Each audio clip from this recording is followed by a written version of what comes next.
Hello, everybody. Welcome to day 2 of the 2022 NAB AFL Draft. We're back to cover it all again. I'm Terry. I've got Pommy with me. Hello, mate. Hey up, how are we all doing?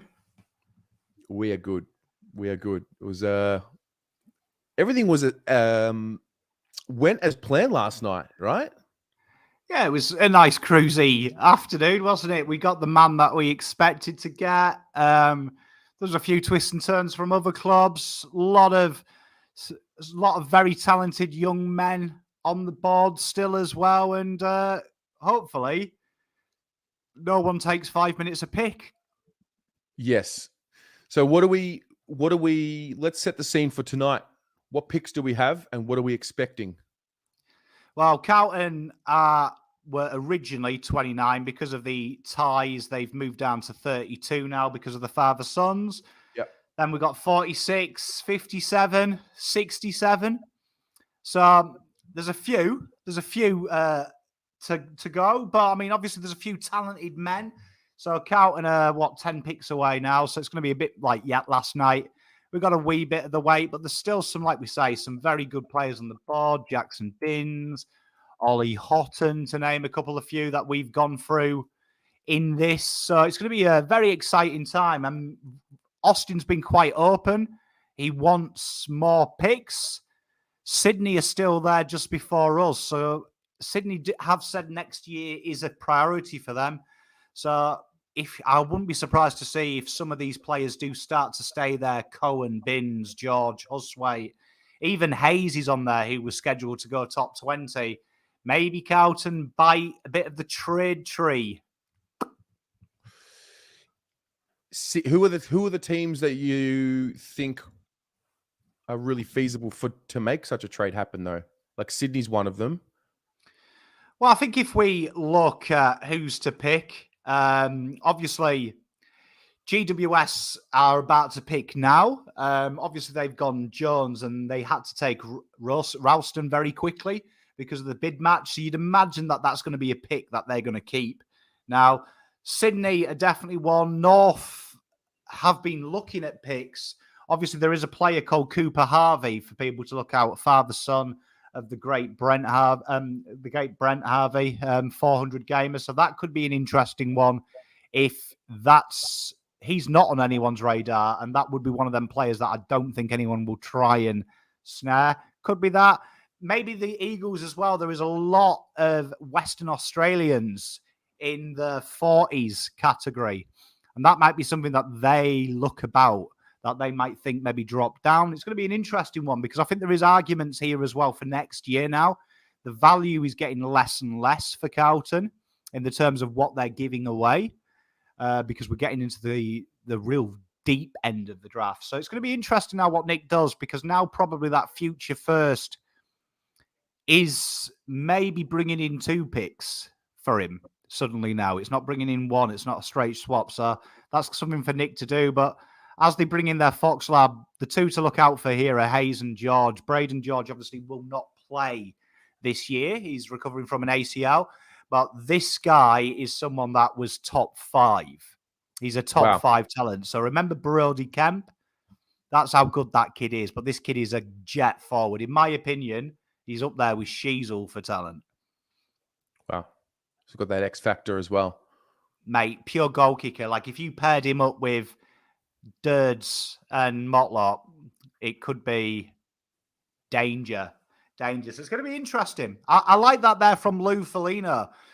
Future first for North. I reckon you might be able to sneak another pick from North as well for a future first, because next year, that 10, let's just say where Carlton finished 6th, that's going to be pick 12.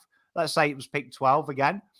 That could be an intriguing offer for teams, because Carlton are going to be, this is their last chance we can trade without any certainty, I think. Because I still think if I was an AFL list manager about Carlton, I'd still be questioning, can Carlton get into the 8 or do they bomb? Do I back it in?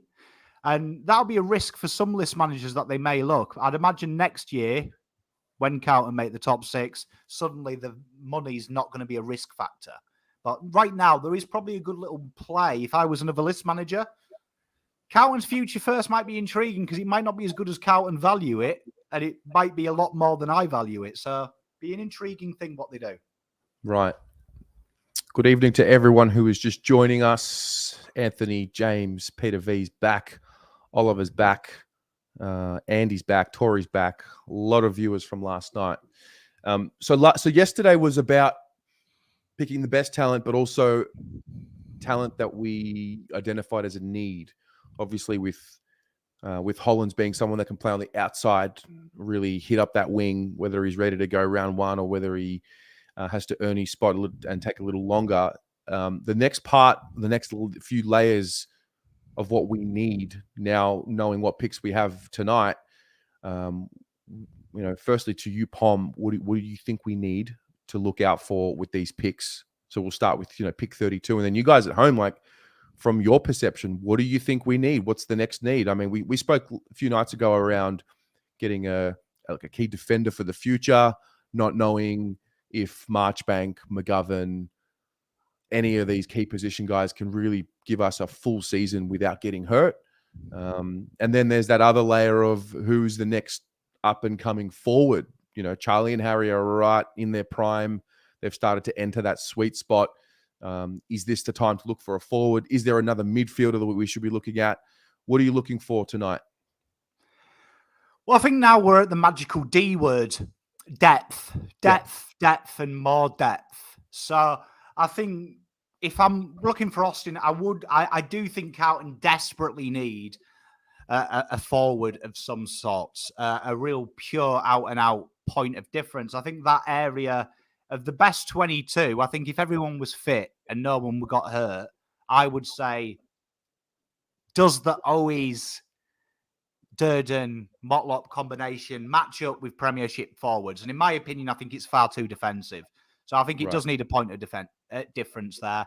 Like Vossi said about the midfield, it needed a point. So I can agree with Hollands. I think we do need an extra rotation there.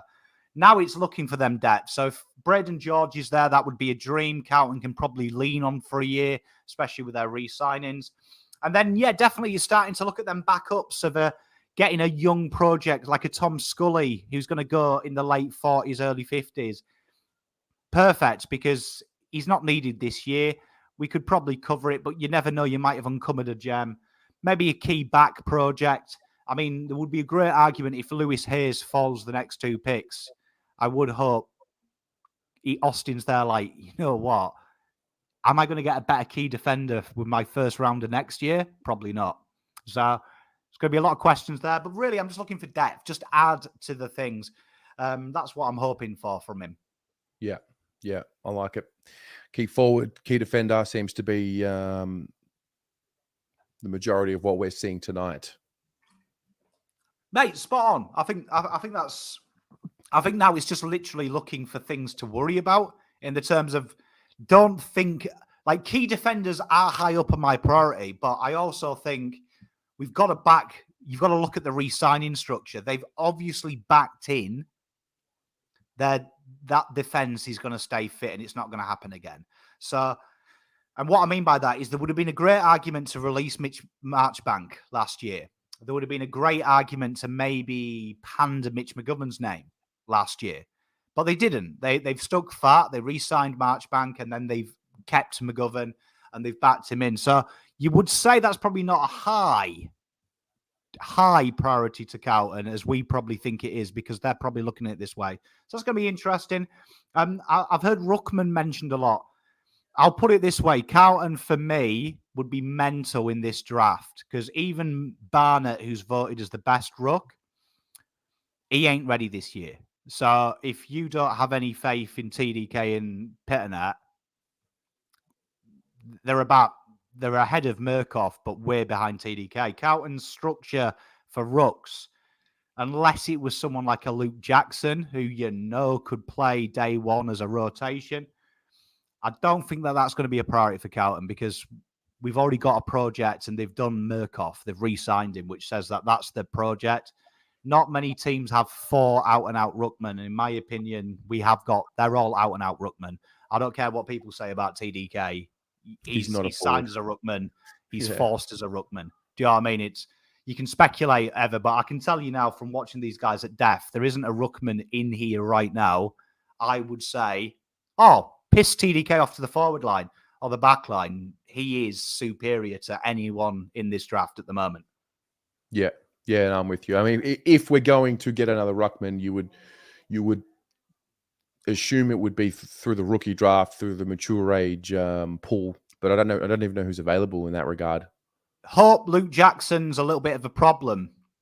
And I've got a sneaky feeling Darcy won't like them ruck minutes taken away from him. I've got a sneaky feeling that Big Darce from Fremantle will be sniffing his way out of a contract. And that's where I think Carlton might snipe and be like, well, you know what? He's not a bad one. But I'm a firm believer that you cultivate rucks when you've got a very good ruck. Yep. So at the moment, Carlton don't have it. So, but like the problem is, rucks is a position you can't draft for now unless the cruiser. If they're not taking top 10, chances are they ain't got the body. And you look at the rucks in this draft, there's a lot named in this year, but they've all got huge glaring errors, huge glaring issues where if you said to me, the way I look at drafting, you've got to think if every one of that player was injured. So let's just say mysterious one comes down, everyone gets injured. Would you trust them round one? There is not a ruck in this draft I would trust round one against Nankervis. Yeah, wow. I'd cry if you told me that's him. I'd be like, oh no. It just so happened that we had a situation this year, last season, where all three listed ruckmen were unavailable, and that's including Murkov, who probably wasn't even ready to play, even if he was healthy. Honestly, of all the draftees this year, I'd trust Murkov to play because at least the guy is a giant and he's had a year of football at a decent level. You've got to remember, VFL is way above national champs, way above it in skill level. And you've only got to go back and watch my interviews with these guys, and they even tell you that country football versus national championships, a load more skillful, a load quicker, and they're playing against men. It's just physical changes. So imagine a Barnett or a kid coming in. He's played national championships. He's done okay versus a kid his normal size. Imagine like Nankervis. I've stood next to Nankervis, and I'm fairly a decent size. Nankervis, if he knocked into me in a bar, I'd replace his drink and give him a complimentary shot. So do you know what I mean? Imagine what an 18-year-old wisp is going to do. True. We've got what are we? David says Darcy to Carlton next year. He's a restricted free agent. The idea of Sean Darcy playing for Carlton, I don't like him. I haven't forgotten what he did to Pitto this year. I have a very good memory when it comes to these situations. The Nick Larkey situation, the Sean Darcy situation, they sit firmly in my memory bank. But at the same time, he would be a very handy acquisition for us.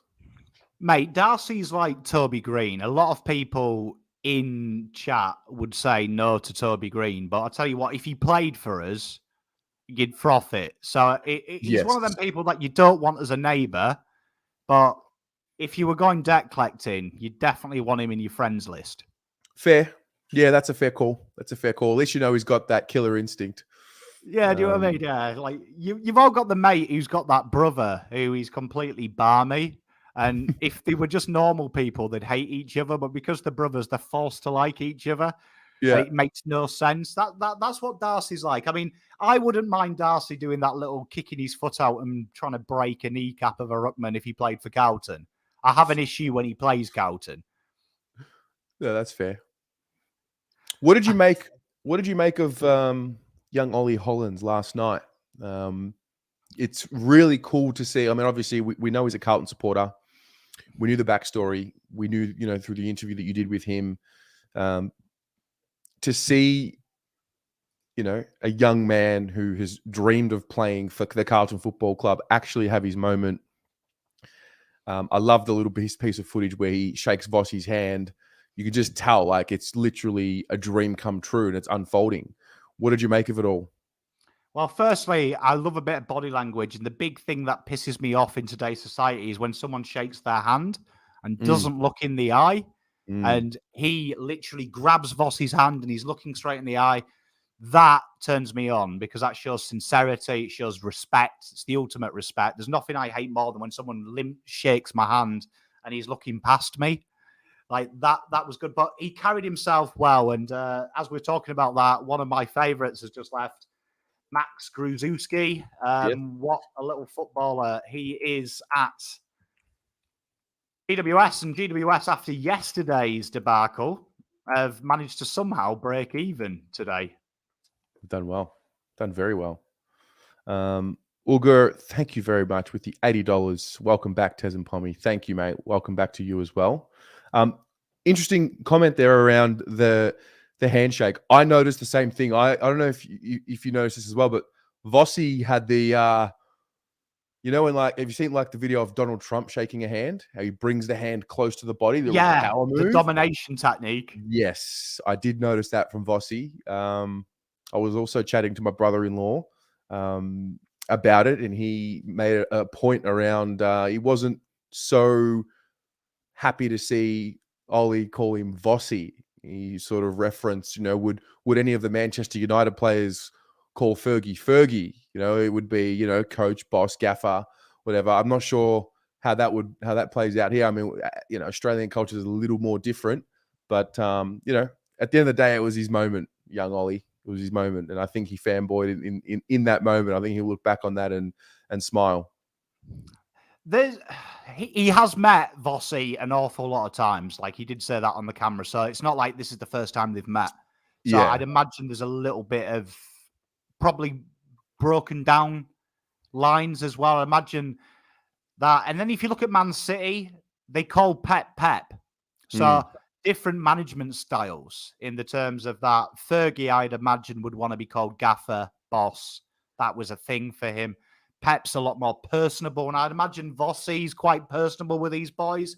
I'd imagine he doesn't want to be called sir or God or anything like that. I'd imagine he kind of likes the Vossi, and I think his management style is more like dad than it is God in the term. So that's going to be interesting.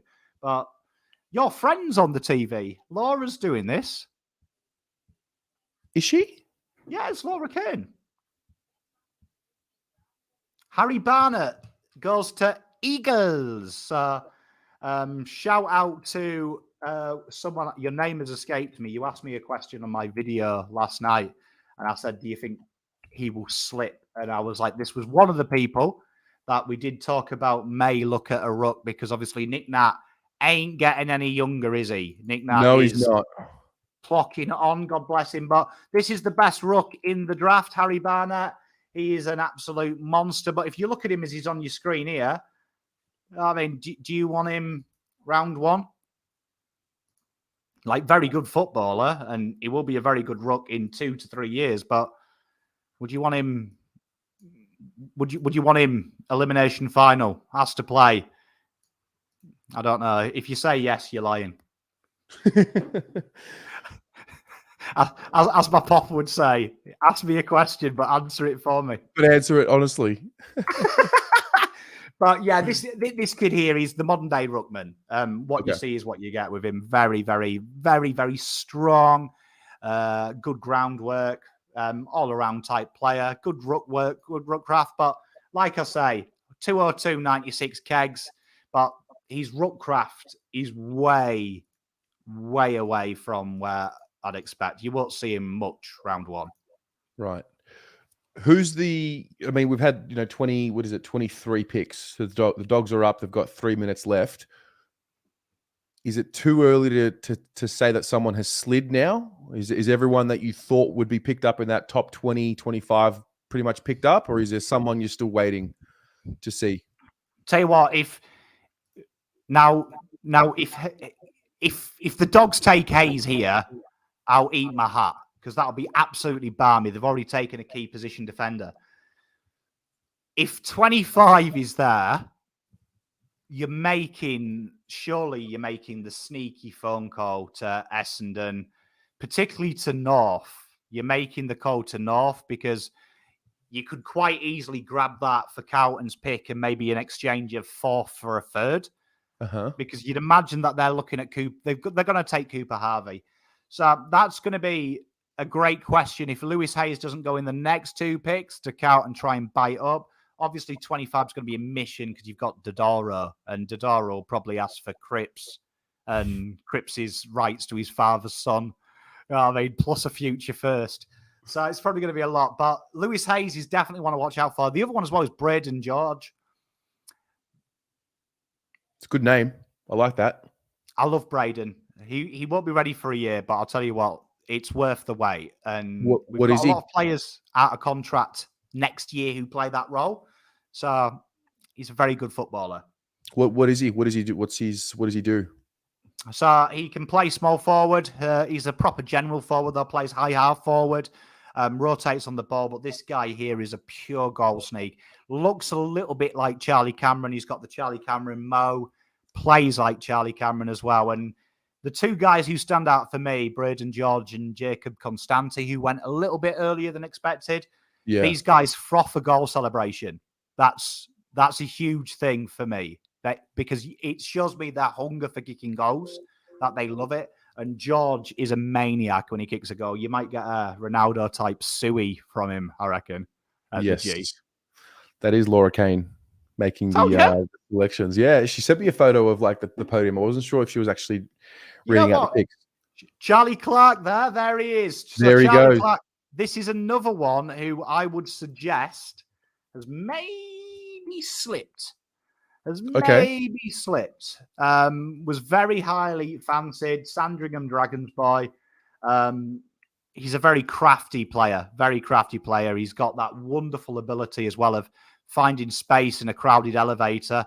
He's an incredible acquisition, and it's amazing he's gone to the Dogs, because you would say the Dogs have a lot of these types of players, but again, the Dogs love to monopolize certain positions. It has been a draft strategy of theirs for a while. Many options, especially in high marketable options like this. This is a position that a lot of teams look for. Do you know what I mean? They go heavy on. Everyone's looking for a crafty small forward. So it's going to be very, very interesting. But this guy here, honestly, he changes games and he'll fit in there. I remember doing this a few years ago when we drafted Corey Durden, and I remember we kind of got to this point in the draft, and I still remember you were talking about, you've got your top 10 there, your more prolific players. It's really from that 20 to 30 or 20 to 35 where some guys slide because they might just be a general type player. They might not have that X factor, but they might be a really solid role player. And you can, and this is that range where you really pick up a gem. The likelihood here of picking up someone good is quite high in the terms of your ability to wait on someone. And this is where Carlton have struggled. We've always needed someone from this position to play. Carlton are in a fortunate position now that if we are really honest with ourselves, and you've got to take injuries out of effect, you can't count them. Because if you're drafting based on injuries, that means you've fucked your list management off in the off-season. So I've got to think of it of I trust Nick Austin. He thinks everyone on the list as of today, all 39 players, are fit and firing and will be available all year. Now it's here about finding that diamond in the rough. Now, I would say Braden George is 1,000 times better than Charlie Clark. His career will be fine. Now, historically, he's never been injured. He aggravated his knee. If you watch the interview with me, there was kind of some inclinations that maybe he came back a bit too early, which is natural because he's in his draft year and he was flying at that stage. And at that stage, he was flying up the leaderboard as well, flying up the rankings. And he did his ACL. It's unfortunate, but this guy is the coup de grace. And that's probably now where Nick Austin is like, if they don't take Lewis Hayes here, Essendon, you've got to be like, shit, do I make the phone call? There he is. The guy mental. And there it is. We talked about him, Mr. Lewis Hayes. He is at Essendon. That is, I don't like using this phrase because for some reason people are starting to take the piss on Twitter because people say it too much. But this is a guy that you would say is a genuine slider. He's a genuine slider. He was I don't think I've seen any draft board this year that doesn't have this guy top 20. Interesting. So why did he slide? What do you think was the big factor as to why he slid? Well, I think the big thing for me is that the teams that were around him, they took Josh Weddle. Someone traded up. Hawks traded up to get Josh Weddle. And Josh Weddle's more of a general forward. He does play the key position, but he's classified as a general forward. Mm-hmm. This guy is definitely the second best pure key in the draft. Mm-hmm. And obviously, list needs haven't been for a pure key defender. And that's what sometimes happens. Not many people had doggies taking Jed Busslinger at 11. It was a very late call. So this is where it kind of changes up now. So a lot of people have been snaring them right things. You saw GWS, they went with Grzuski, who was rumored to be very open to interstate. So I wonder if Lewis Hayes has said something in his draft interview that, you know, he didn't want to go. There was a few players that we've heard this year have said that, inclinated that they want to stay at home and stuff. So that could be a big thing as well. So that's what we're speculating now. You're speculating what was said. So I'd imagine that there's probably a flight risk with Lewis Hayes for him to go. So it's going to be very interesting what they do here now with North, because North would be one of them picks where I think that they could maybe look to trade down a little bit. There is some options. We know they want to get a couple in the 30s. Or do they go best available? It's going to be very interesting, because if they nail this pick and a Lachlan Cohen comes out here, my boy, not only am I going to be pissed, but I would say that they've absolutely cleaned up in the draft. Right. Okay. I've got, having heard what I've heard about all the players that are still available, I've got my eye on that boy Scully. Yeah, Tom Scully. So it'll be interesting when Carlton go for Tom Scully. It'll probably be our next pick after this will be about his money. After this pick? So like the next pick, the pick that we've got at 32, you wouldn't pick him there? I think that's maybe a bit too early. And I think depending on what's going to be on the board at the moment, there's going to be a tasty morsel, particularly if we can get up a little bit. But it's going to be interesting what Carlton do from this stage. But I would say it'd be the next pick. I mean, North, they've been very into, as Dale says, Cooper Harvey. Do they take him now where the players that are going aren't really that player and they have got protection, that there is probably better players than Cooper Harvey on the board now that play his role? So if you are looking for that, you're probably not picking Cooper Harvey at this stage. So that's where it's interesting for North. Do North look at moving down? Like, there would be a great argument here if I'm Nick Austin to ring them up and go, look, tell you what, we'll give you our pick 32 and we'll swap next year's second with your third. So you're a bit higher up the draft board. And how's that sound for you? And they might say, well, you know what? Yeah, do you know what I mean? It gives us an extra bite at the whip next year in a bigger draft. And that's probably where we're taking Cooper. So it's going to be interesting what they do. He is Chris. He is indeed. He is a father-son. Because they'd be mental to bid on someone that they can match the bid with him being a father-son. So they could not pick Cooper Harvey right now, and then somebody might try and pick Cooper, and then they would need to burn their picks to get him as a father-son. Yeah, and he's about 30 to 40, so you've got to ask yourself questions like Sydney. I was enjoying GWS yesterday saying we tried to keep Harry Ralston a secret. And I'm like, it's 2022, mate. You know what I mean? Like, a celebrity can't sneeze in a toilet without us knowing. No, correct. Here we are. I tell you what, how good's this seeing your mate on telly? Tell you what, I'm disappointed she hasn't hooked us up, though. She's doing very well. She's doing very well. Very proud. No! They've nailed the draft. Braden George. They got him. You know what? I'm going to utter the words that have not been uttered ever in the AFL since the 90s. What's that? North have absolutely fucking nailed this. Really? Mate, there he is. You know what? It breaks my heart. What a human being. You know, one of my favourite people I've interviewed, Braden George. And you know what? That's a fair assessment. They're saying he plays like Isaac Heaney. I think he's more of a Tom Papley. Like when you look at him, how he gets involved in the play and he manages to destroy teams. But this kid here will kick goals for fun. He is a wonderful character as well. An absolute lovely character. He's strong. He's motivated. Oof. He's lived on his own since he was 16 years old as well. So Really? very mature boy. Went through the rehab and stuff all on his own as well. Did have support of his family. It's just how he is at school. Mate, honestly, an absolute splendid character. And I wish him sincerely all the best. But North Melbourne, bravo, because you have got a pick, in my opinion, probably on face value, one of the top 5 talents in the country at pick 26. Brilliant. Great work. Wow. So Braden George is the one that did the ACL, and similar to the Brody Kemp situation, would have been a top 5 pick had he not been injured. Mate, yeah, and you look at his early season form, he was taking the absolute piss before he had his injury. Absolute Michael he was taking when he was playing. Like, you look at some of the early footage, there's quite a lot of footage on YouTube of the early games. Yeah. Absolutely tore it up. Like, tore it up. So, heartbreaking, but there he is. One of my boys. I knew this was going to get hurtful when I interviewed them, because feel obliged to not want them to leave. Interesting. All right, the pick is in. Could this be Isaac Keeler? They did it very quickly, and they look like they're up to something. Sydney have been pissing people off. They have. Cooper Vickery. Hey. What do we know about Vickery?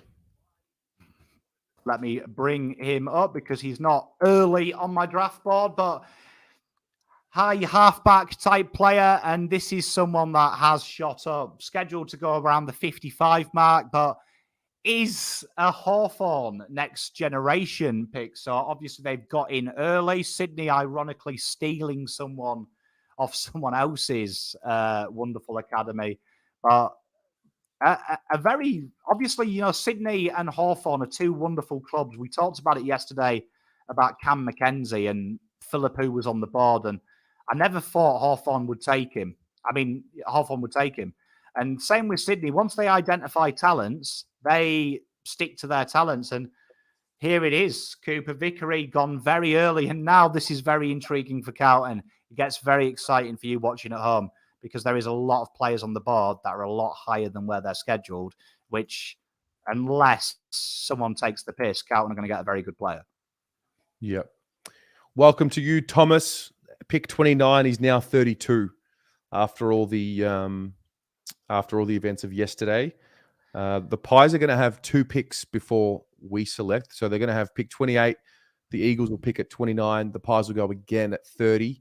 And then the Saints again picking before us at 31, and then we've got 32. So stay tuned for that.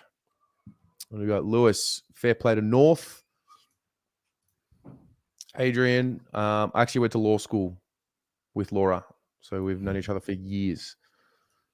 So just thinking, another timeline, I'm doing this with Laura, and I'm looking at Terry, and I'm like, who's this fucking melt? She'll be the CEO of the AFL one day. There's absolutely no doubt about it in my mind. You've heard it here first. She's a very, very clever young lady, I've got to say. Superstar. And I'm proud of her for you. It's great to see a girl out there kicking ass and taking names, I've got to say. Absolutely.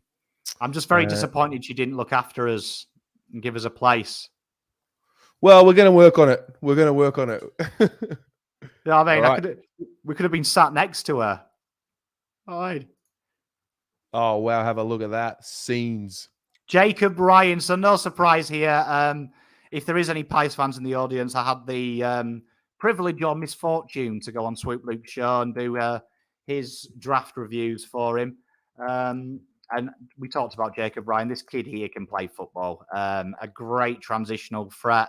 He's got one of the sexiest mullets in this AFL draft. A very good ball user. Loves to attack the game. And one thing here, if you look at Jacob Ryan, he looks like a Collingwood player. And that's not a scourge on him at all. I'm not being horrible. Just looks like a Collingwood player because he plays the game dirty. He likes to get under your skin. He likes to aggravate. He's a very, very elusive player. Scope to go on the wing as well. Loves the attacking outfit, but he's not scared of defending either. So I mean, they're 84% disposal efficiency, kicking efficiency. That is obscene for this player. Suits the fly game style. And again, there is players on the board that you are salivating at if you are a Carlton fan. Wow, this kid, 28 possessions a game at 83.5% kicking efficiency. That's very impressive. I'm looking forward to this for them. I mean, I'd never compliment the pies, but do you know what I mean? That's an exciting pickup for them. It is a real exciting pickup, but he's a good player. He's a good player, and everyone that I've spoke to in South Australia as well tells me he's an absolute gem of a human being. He's the life and soul. A few of them told me in the dressing room as well. When you lose and stuff, he's the first to uplift you. Do you know what I mean? When it's nervous, he's the first to calm you down. And tell you what, it's a very exciting time because Carlton are 3 picks away. So players there. So let's set the scene. Let us know, who are these 4 targets of yours? Pommy, you're the list manager at Carlton. We've got a pick coming up at 32. Who are you ranking as the top 3 still available that relate to us and what we need? Jackson Bings. Oh, yes, you mentioned him in the preview. I want Binsey. If I can have anyone, I'd like Binsey. Other people may be of interest of Carlton. Do Carlton look for a forward? Do they look at Isaac Keeler? Because Isaac Keeler, we talked about him a long time ago. He was touted as a top 20, slowly slid down to Carlton. Look at a forward/ruck option, but know that he's going to be a forward. We've talked about Hustwaite in the draft. This guy's very versatile. I'd love him. It's going to be interesting what Carlton do from here because we're guaranteed to get one of them 3 names. So, and also, Let Dog, you're right. Ollie Houghton. One of my interviewees, Trent Houghton's son, former Carlton and Pie, he is there. So that's going to be very interesting because I think he'll go at Pies at 30. If I'm betting, man, Ollie Houghton's name will be called out at number 30. Okay. We've got a minute Aiden, 49. are you synced? Jesus, Aiden, you're scary. He's also my mullet man as well. Cohen's there. You know what? Lockie Cohen, I'd take him over Jackson Bins, but just don't tell Ollie Hollands I said that, please. Why is that? Because him and Binsey are mates. Okay. So you got to pair him up, haven't you? You got to pair him up. Absolutely. But here we go. Do we expect a move? I was going to say, do we? Yeah, go. I was just going to say, Eagles have put their pick in and they're smiling. So this is good. Tell you what, Laura's really good at this. She's better than when we've had Gil and stuff. She's just getting straight on with it. No messing about. Just give me the picks.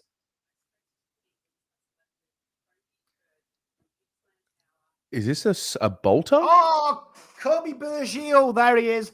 This kid here is a very, very exciting little footballer. He's got a little bit about him.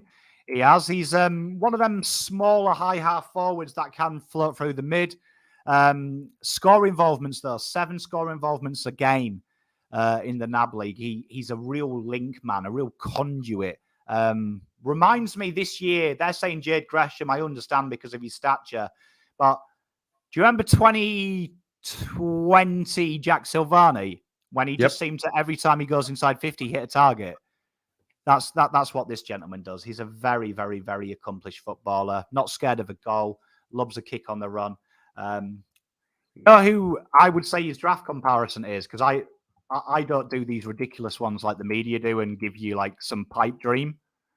I'm going to be honest. He gives me SPS vibes. Okay. So passive. I mean that with love. I don't mean he's rubbish. I mean, I think he's got huge potential. Huge potential. And if he can be nursed, he will be a very, very good footballer. Right. So if the Pies don't pick up Houghton here, is that the one we look to jump at? Why do you do this to me, Terry? Yes, I would very much like Ollie Houghton. I would, if there was a chance. Even though he's a Pies fan himself, I will forgive him. Okay. I think he's a bit like Nick Dacos supports us. His dad and all of the family are manic baggers. And I think he and he supports just them. became a pie. Ugh. Yeah, I think I think he does it to wind his daddy up because his dad played. But this is going to be exciting. Clarence, I haven't forgotten. I will get Oliver Hollands will be replacing Cripper, and I'll move Cripper to the left. I'm a man of my word. I promised Hollands if he got drafted, next time he sees me at the start of the season, it'll be him behind me and not Cripper. And he didn't want Cripper removed because of him. He was a teammate. Tell you what, you've given him a lot of love early.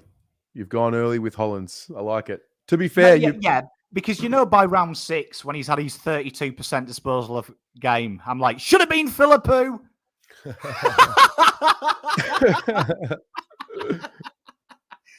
So I've got to give him the love now. You know what I mean? So, to make sure that it doesn't ruin it for him later. Yeah, I'm curious to see when he gets his, because obviously it's a big thing for Ollie to be playing for the in the AFL and to be playing for Carlton. But I'm curious to see his experience as to when he gets his okay.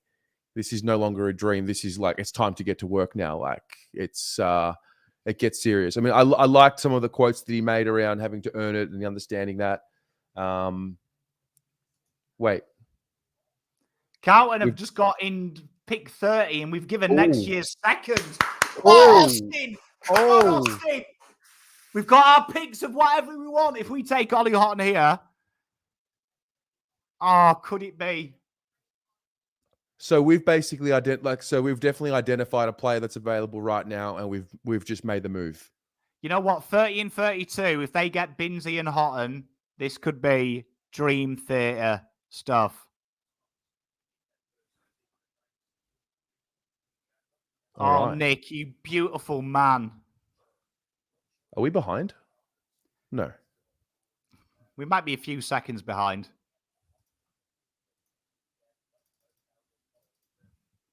So we trade our future second round pick for pick 30. All right. You love it. You love it because that isn't a bad deal. Carlton have got the first, which I think is really important. I've started to do a bit of research on next year. I'm not too concerned. Love it. Look at him on the phone, mate. On the phone. Nick. Do me a cheesy, mate. Do me. If he's bid on Cooper Harvey just to wind someone up, that'll change my life, Nick. Who have we got? I'm loving Brian Cook's new hairstyle. He's gone a little bit of the short sides and back. Here we go. Here we are. I can't see who's under that pile, and I've got it on mute. Cowan? Oh, yes! Get in! Lachlan Cullen! The best mullet in fucking football! Oh, Nick Austin! Nick Austin! Tell you what, I'd love to let you in on some secret, but that means quite the world to me, Lockie Cohen. So, mate, honestly, we covered this guy, and if you remember, you asked me the question, who would I dream of? This was the guy, Lachlan Cohen. Honestly, this kid here, you've now got some horrible issues, Carlton fans. Do you keep the woof facade and keep getting old cantankerous people saying he doesn't kick far enough? You give it to this kid, because when this kid kicks a ball, it stays kicked. This guy here is without a doubt, I said it on the Blue Abroad show last week, if he wasn't Tasmanian, he'd be a top 20 talent. Absolute filthy good footballer, this. Absolute dream theatre stuff. Lachlan Cohen, welcome to Carlton Football Club. Wow, that's crazy. I remember we talked about him on Monday night. We spoke about the Tasmania factor. Good fucking, you know what? If I'd interviewed him, I couldn't get hold of him, but I'll tell you what, I'll grow a fucking mullet. We don't have a mullet at the club. It's good. Mate, Lachlan, honestly, I could talk about this guy all day, but honestly, he is an incredible talent. Big kick, takes the game on. Absolutely takes the game on. Absolutely. And when this guy is a transitional threat, he loves to interchange with his midfielders. If you are looking at Vossi's game plan, this is a Vossi game plan player. written all over him. If Carlton Right. get Jackson Binns with their next pick, game over. Pack your bags, fellas. War's over. Flagwood bound. But there he is. There's your new blue bagger. Go and give him some love. Honestly, go and give him Absolutely. some love. Might Terry give him will a love little- that as well. Just have a look at what medal he won. He won the Morris medal. I hid that from you. I hid that from you when I did it because I knew what you were going to say. Well, sorry, I'm just listening to him. Mate, he's got everything you want. Look, Plays the golf. hair, man. Love it. And is he a Carlton fan? Is that what I'm reading in the comments? I do believe he is a blue bagger. I don't know that because I haven't spoken to him, but I do believe he is a bagger. I can tell you some family members have Carlton profile pictures. Love to see that. Oh, Okay. come on! Love it. We got Ollie, we got Lachlan. Tell you what, if he gives me Binsey or Houghton in the next 2 picks, I will be a very happy Pom, and I might retire. Yep. Might Oh, so we retire. still have 32. Okay. So Terry, okay. Terry, this is dream fit stuff. I understand now. I'm up to speed now. Tell you what, St Kilda, come on, fuck your pick off.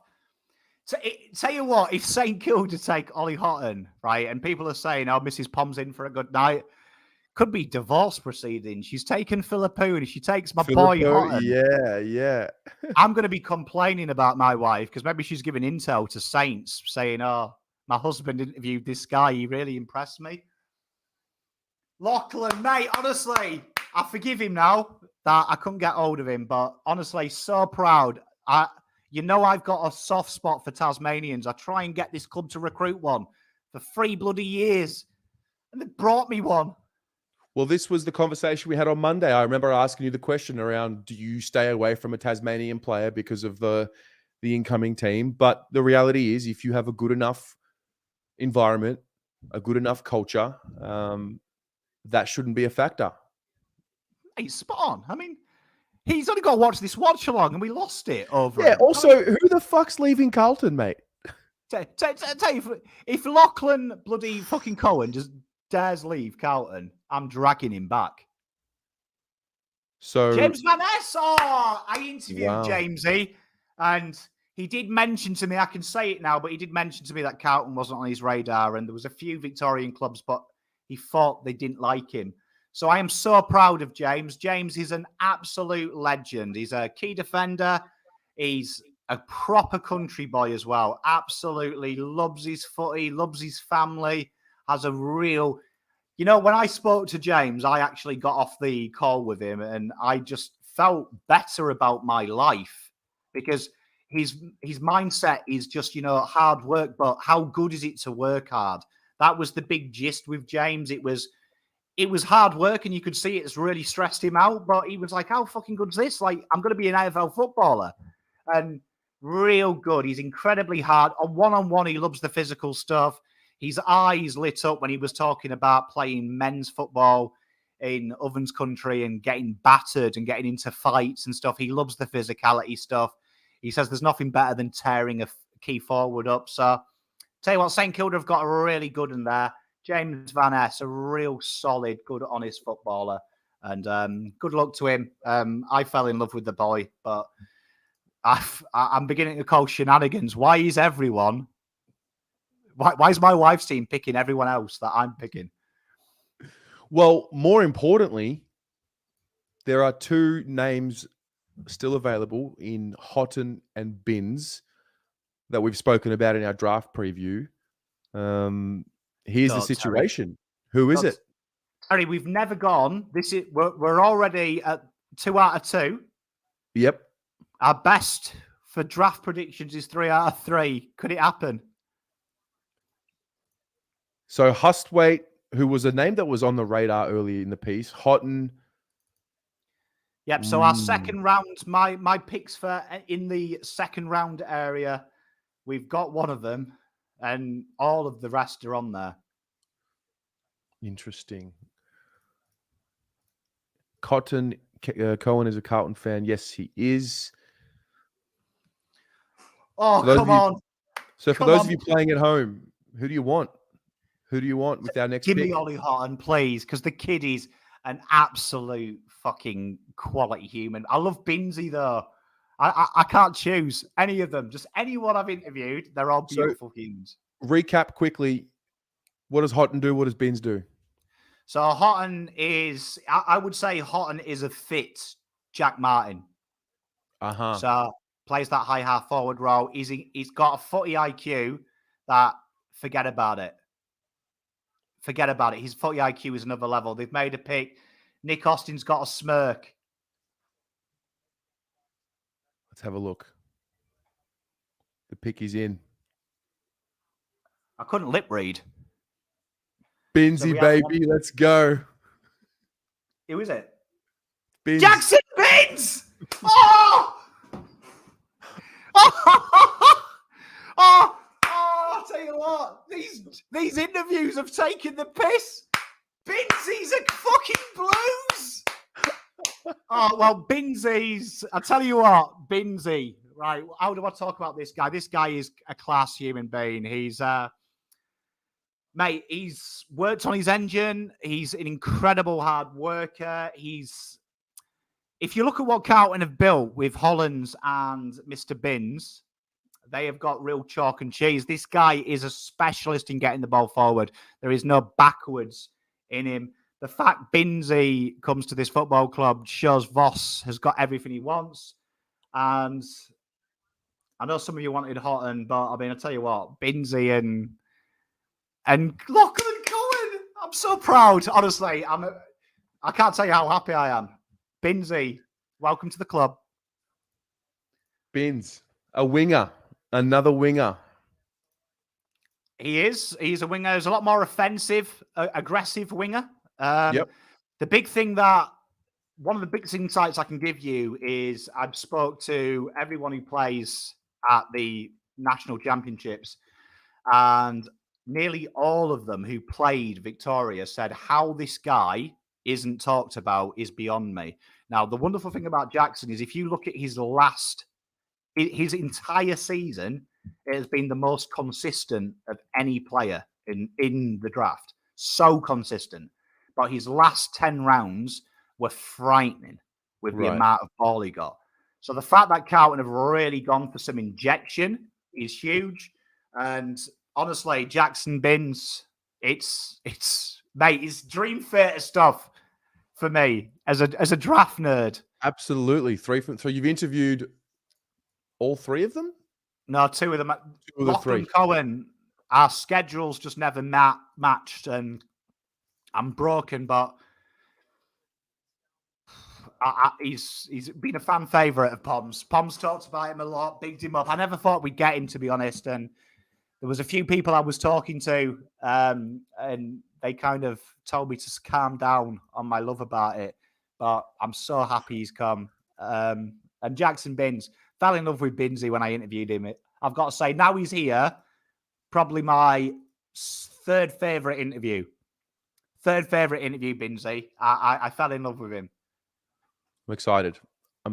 But how many of these boys? What excites me is they all talked about Bins. So if you go back and watch my interviews, they all mentioned that Binsey was the one that they were shocked isn't in the Carlton, that isn't in the conversation of a top 20. And his last 10 weeks, go and watch the last game. It's on the AFL.com or it's on KO, both of it. Go and watch the last country Metro game. Bins takes the absolute piss. Absolute piss. Interesting. Wow. I'm excited. This is the best day ever. Yeah, this is a very... You know, if we get Tom Scully, I'm going to have to retire from doing draft previews if I get Tom Scully. So, pick 46 is our next pick. You're saying, is Tom Scully potentially going to be available at that pick? Yeah, that is his area, to be honest. That is his area. But tell you what, we've nailed the draft. Absolutely nailed it. You wanted the stuff. Toby McMullen, you know what? It keeps sliding. De Carlton, look at Ollie Houghton. But Toby McMullen comes in, a real defensive, crafty, one of them annoying GWS type players that he's a workhorse. So Toby McMullen, he makes sense for GWS. It's what they like a lot of. So going to be really, really good get. But as for Carlton, Ollie Houghton sliding. Ollie Houghton sliding. You know, can you imagine if Carlton got Ollie Houghton as well? At 46. What does Houghton do again? So Houghton is, like I said, a fit Jack Martin. He likes to play that role. He likes to play that high half forward role. Scott's got in the midfield. Incredible football IQ as well. Like, you can't teach what he knows. It's an incredible football IQ. He has a great read off the back of the pack. He's a decent crummer himself as well. Loves to bring the players inside into the game as well. He's a very team-orientated forward. And then the other guys we talked about, Tom Scully, incredible talent. This guy is a pure out-and-out goal kicker. So he's one to watch if we're looking for that. But I'll tell you what, I'm just so happy we've got the boys are here. Well, Scully's also a project. You don't need to worry about him too much, right? It's just more of a... I feel like we've done this over the last few years. Jack Carroll was one of those picks where we knew he wasn't going to play in that first year because he was very young. I think Brody Kemp was not so dissimilar as well. We knew he wouldn't play straight away because he is coming off an ACL. Scully's not an injured player, but he's a player that needs some more development. Yeah, he needs some development, and a lot of these players do. But I think the wonderful thing about Toby is what he's doing as Gold Coast are trading up to this pick. So I reckon they might take Ollie Houghton. He may, although they haven't. They've traded up to 43. I apologise. Oh, one of them has. How do you work that out? Oh, so is red what they've got? Red is what they're giving up? Or getting. If someone wants to explain that to me, just imagine explaining that to me if I was an alien.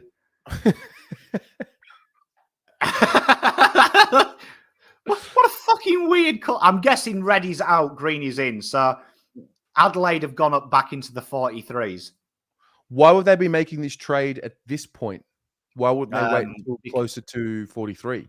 Because Sydney have totally ruined their lives and taken all their picks by taking Max early. So obviously they have talent acquisition at this point. There's someone that they want, and they've obviously gone in there because we are in the crux now of Adelaide boys coming into that third rounder. So that could be what they've done. There's a few wonderful Adelaide talents. I want us all, as well as Carlton fans, I know we probably may not draft him now, but please spare a thought for probably one of the most nervous human beings in the world, Jake Walker.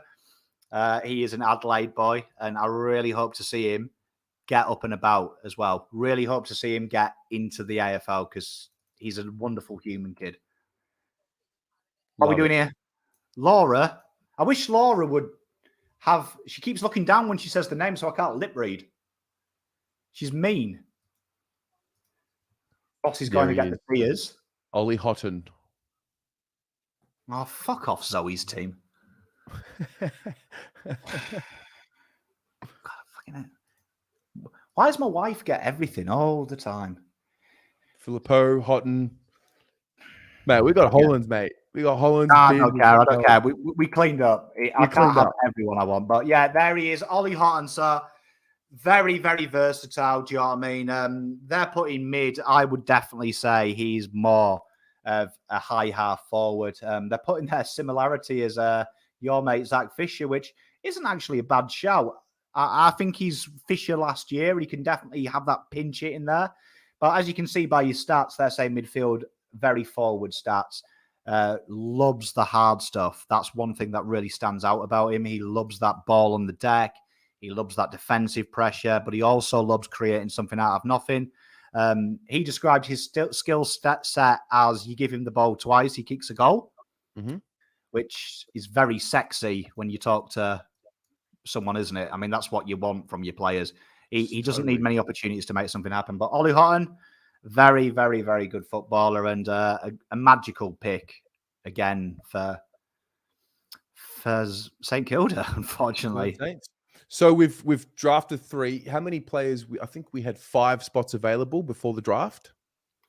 Yeah, so you'd predict that Carlton will take this next player and then burned their last pick because we had 38 before the draft, 39 including Ed Kerner, 40, 41. We've got to promote Owies, so that's 42. So, yeah, you'd imagine that they'll probably leave one for the mid-season, maybe leave one for the PSD or in case of an injury. Yeah. Are there any mature age players or delisted free agents out there that you have your eye on? Not now. What we've got. I would say that now is a very good time just for us to stabilize, see what is out there, and just play it by ear. If there's an injury, maybe sneak someone, but I don't think there's anyone that's deserving of a second chance with what we've got. All right. 36. Terry's second favourite team is picking Port. Another Tasmanian. Tom McCallum. All right. So Tom McCallum is what we have a lot of in the AFL. Got the line-breaking speed, real transitional threat, decent kick as well. Loves to get involved. Isaac Quinn, they're describing him out. I see that. He's definitely that Laird-type, model-type player that has a high impact on his game from down back. I think that really suits Port's game style. He's very direct as a footballer as well. So it's a no-brainer for them, and I don't mind that pick. So pick 37, Tom McCallum. So and you can see there that they've just described what we described him as. It's good, that. I like that. Yeah, they should be tuning in a little bit more often. Hopefully one day, Terry, it's you and me. You just sat there and one day, mate. One day we'll be sitting in that studio.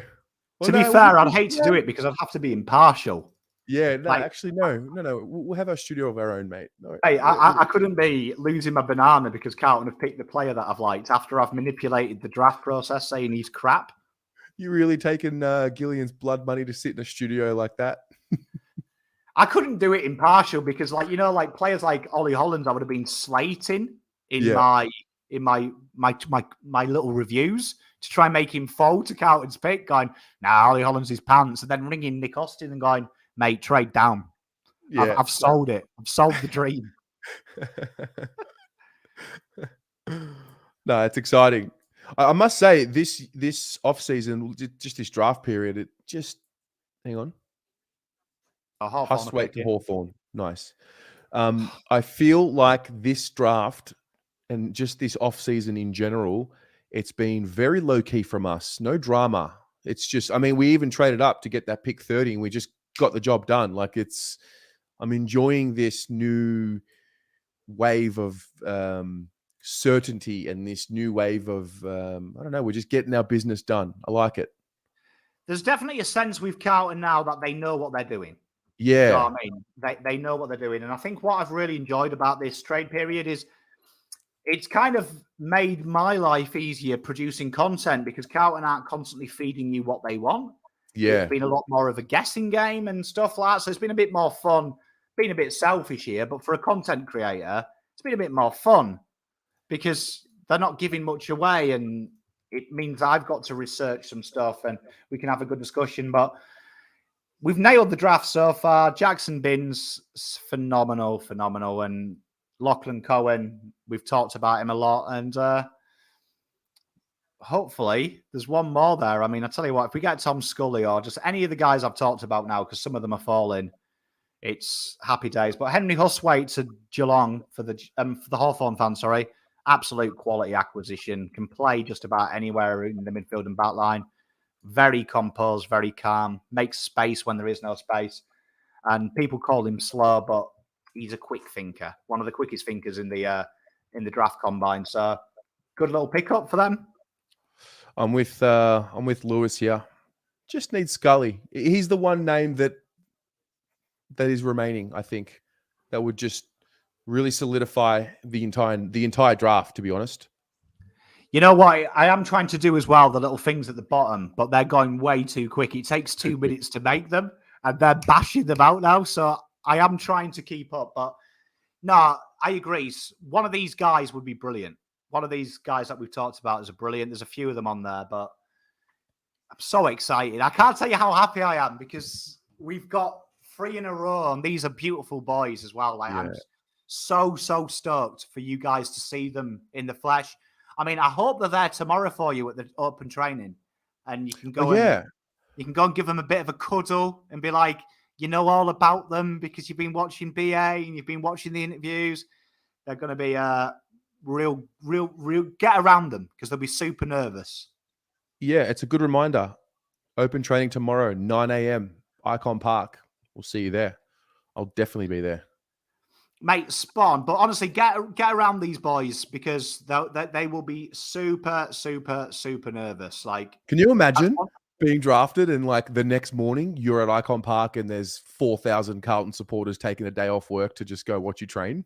Mate, it's something that when I've spoke to them, it's something that is really poignant in their lives, that they're very nervous about where they go, where will they be liked. And some of the answers to the questions as well have proven that when they've been like, oh, I just hope the fans like me first and foremost. You know what I mean? They get very nervous. Like, make sure tomorrow when you're there, give them a bit of love, give them a shout. You know all about them now because you've watched myself, me and Terry. You should be quite well versed in what they're about and just give them a bit of a love because these guys, you potentially have drafted your next Premiership team here. Pretty much. Like, if everything goes right, you'll be on a watch along with me and we'll be hearing Cohen to Bins inside to Holland, Holland sidesteps, out of traffic into Walsh, Walsh into Mackay, Carlton have won the flag. There you are. Hopefully, in the next couple of years, that's what we hear. Which of the boys that we've drafted so far do you think can have the most impact next year? Next year? Just the first year? Yeah. Lachlan Cohen. Is he? Yeah. Is he one that can surprise? I think he's someone that is actually going to surprise people. Actually surprise people. I think his game style is phenomenal. I think the way he plays the game is different to what we have. I watch Carlton. I think our transition sometimes is a little bit stagnant, is a little bit poor. And he doesn't piss about. You know, what you're going to love about him from Carlton fans is that kid doesn't have a handball backwards in his vocabulary. He doesn't have a, oh my God, there's 3 people attacking me. I better handball to someone else. He knows one thing, fend off big bomb down that wing. Big booming bomb. Loves taking the game on. I think the thought of him and Sardi working in tandem at high half back could be really exciting for you. Could be really exciting. So I don't think he'll play early, but I think mid-season you'll see him. And, you know, Jordan Boyd was so well-liked. People forget about this about Lachlan Cohen. He spent a lot of time in the back pocket, and that's where they kind of breed these players. I wouldn't be surprised to see after the bye, Lachlan Cohen be your man, because I tell you what, that guy loves a tackle. Some of them Tasmanian highlights, he crunches people. He's got a little bit of stocker in that back pocket with the class of Boyd. Okay. Well, also, once you get to that middle of the year, I mean, let's be honest, our first 10 rounds last season were good/great. And then we started to see the fall off. We had injuries.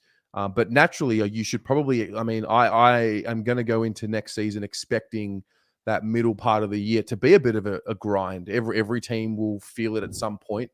The pinch of the season will kick in, and you're going to need to test the depth of your list. Now, we've got a relatively younger list in the sense of we're not like a Geelong where you know they're going to rest these older guys in that middle, harder part of the year. So naturally, when we do get our little rough patch that comes, these are the types of players that might earn themselves a spot. Mate, spawn, and it's going to be depth is huge. Depth is huge, and like you've got guys here. Particularly, you look at this, and it's probably the most unforgotten thing in list management. It's probably the most unforgotten thing in punditry. Midfields win your flags, and that's where the big rotations happen. These big rotations, particularly when you're going through them hard patches. You see Melbourne did it.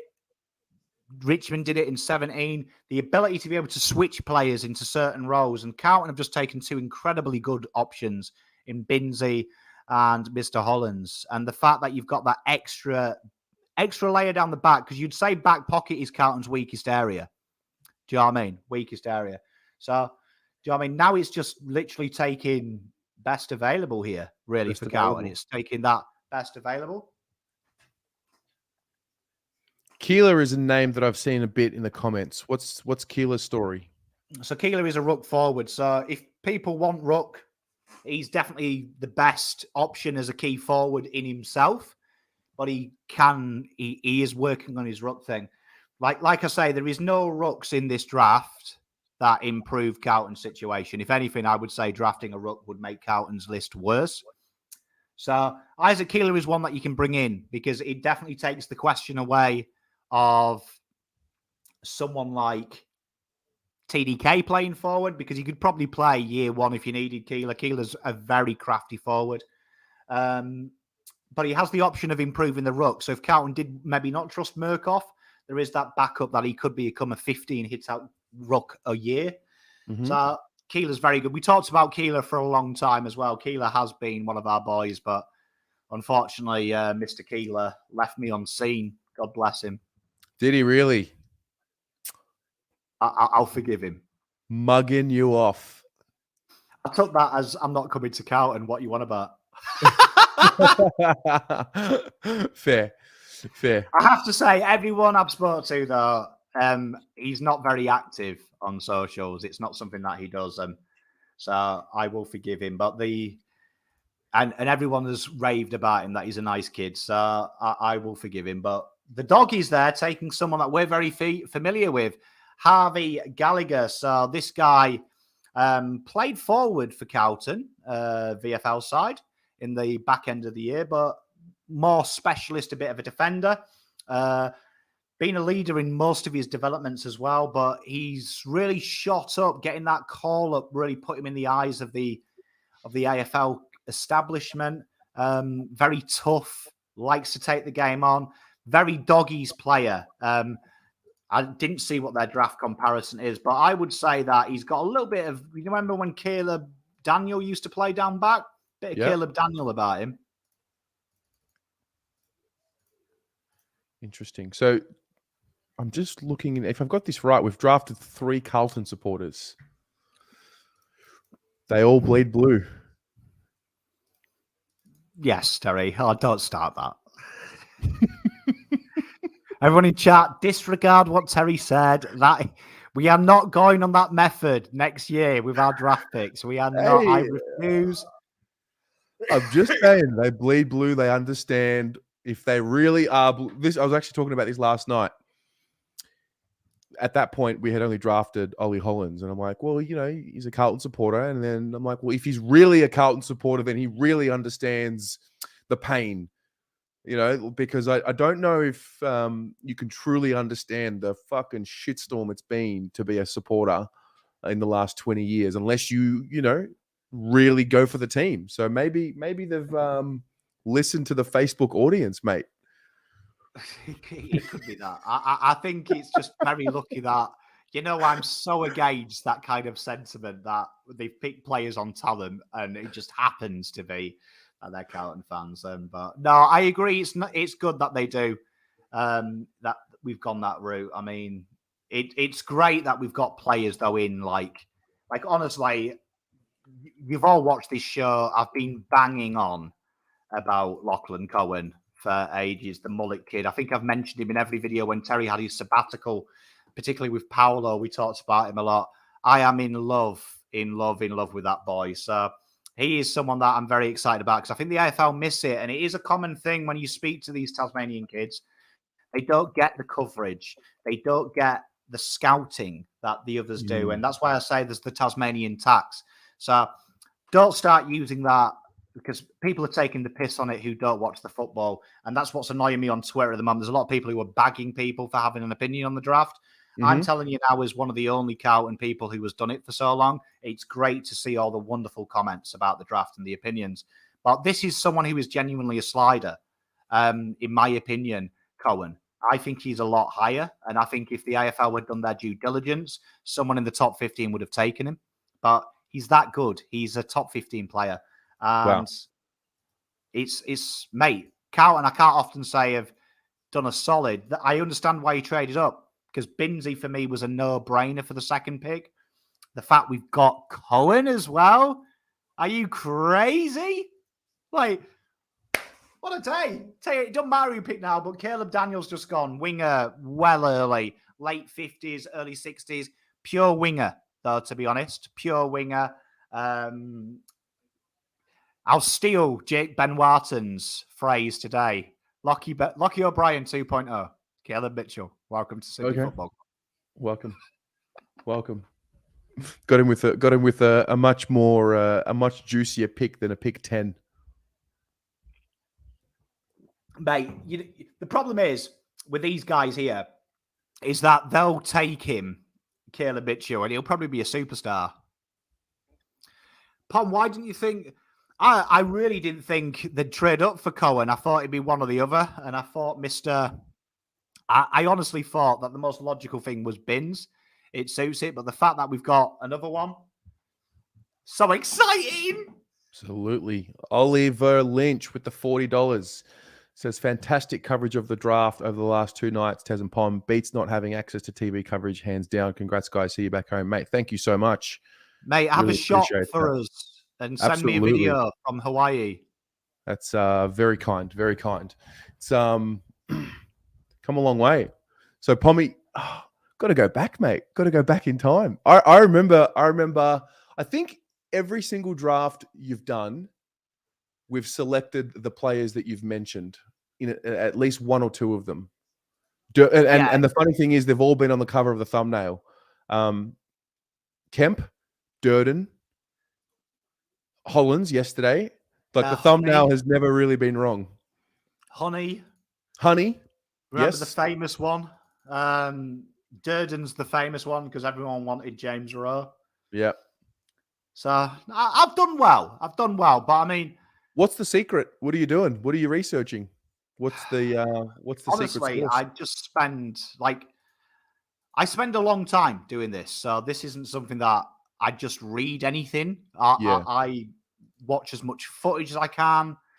I keep spreadsheets. Like spreadsheet for next year is already ongoing. I've been watching the under-17 stuff. It's something I try and keep my ear to the ground. It's something that I'm really passionate about. And something that my father-in-law taught me when I first fell in love with the game is that this is the most important part of it. If you want to learn it, you need to learn how the system works. And I fell in love with it. I found like I learned a lot more watching the juniors than I did the seniors. The game's a little bit slower, so it was easy for me to pick up the rules. And I don't know, just maybe I've got a gift for eye for talent. Cool. No, it's cool. It's cool. It could be that. But... No, it's really cool. I think us in the community should not take it for granted. I mean, yeah. I got to find the message. I'm sure it was like after round 2 or 3, you've messaged me on Facebook Messenger. I'm sure you mentioned Holland's name back then. And then I think on Twitter you mentioned Cohen as well. Yeah, Cohen's been a big thing all year as well. Because we know I always fall in love with a Tassie boy. And I can never get them on the list. So I'm so happy. If we can get Seth Campbell on the list, another Tassie boy, that would be grouse because he's an incredible small forward who's lightning quick and probably Ollie Houghton level. I wouldn't say he's as good as Braden George, but he's a very, very good forward who's a goal-kicking machine. So it would be nice if we could pair them up for that go-home factor. All right. So the Dockers are about to pick their second player in a row. We've got a pick coming up so we've got the Dockers now. Max Nobel. The Crows are up. Here he is.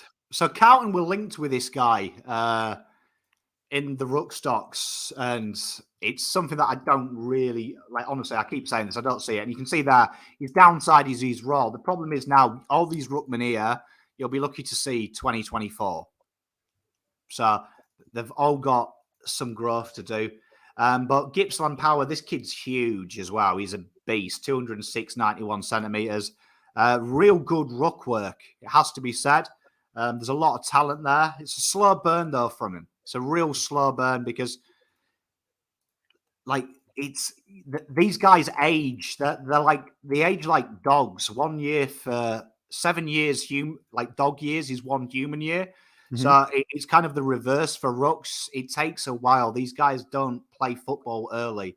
Few do. And people forget that. There's so many rucks. Something that really annoys me about ruckman, a good ruckman isn't appreciated in the draft because most clubs have 4 at junior level, but usually only 6 or 7 get drafted. There's a reason. It's so hard. So very good talent for them. Fremantle there have got a lot of time to wait. They've got a lot of talented rucks. They've just brought Jackson in. So maybe, I keep telling you, Sean Darcy, that's a secret. Look at him next year. Maybe Carlton look at him. Interesting. Well, the Crows are up. They traded up for this pick when pick 35 was up. So they've identified a player that they were sure was going to be available at 43, right?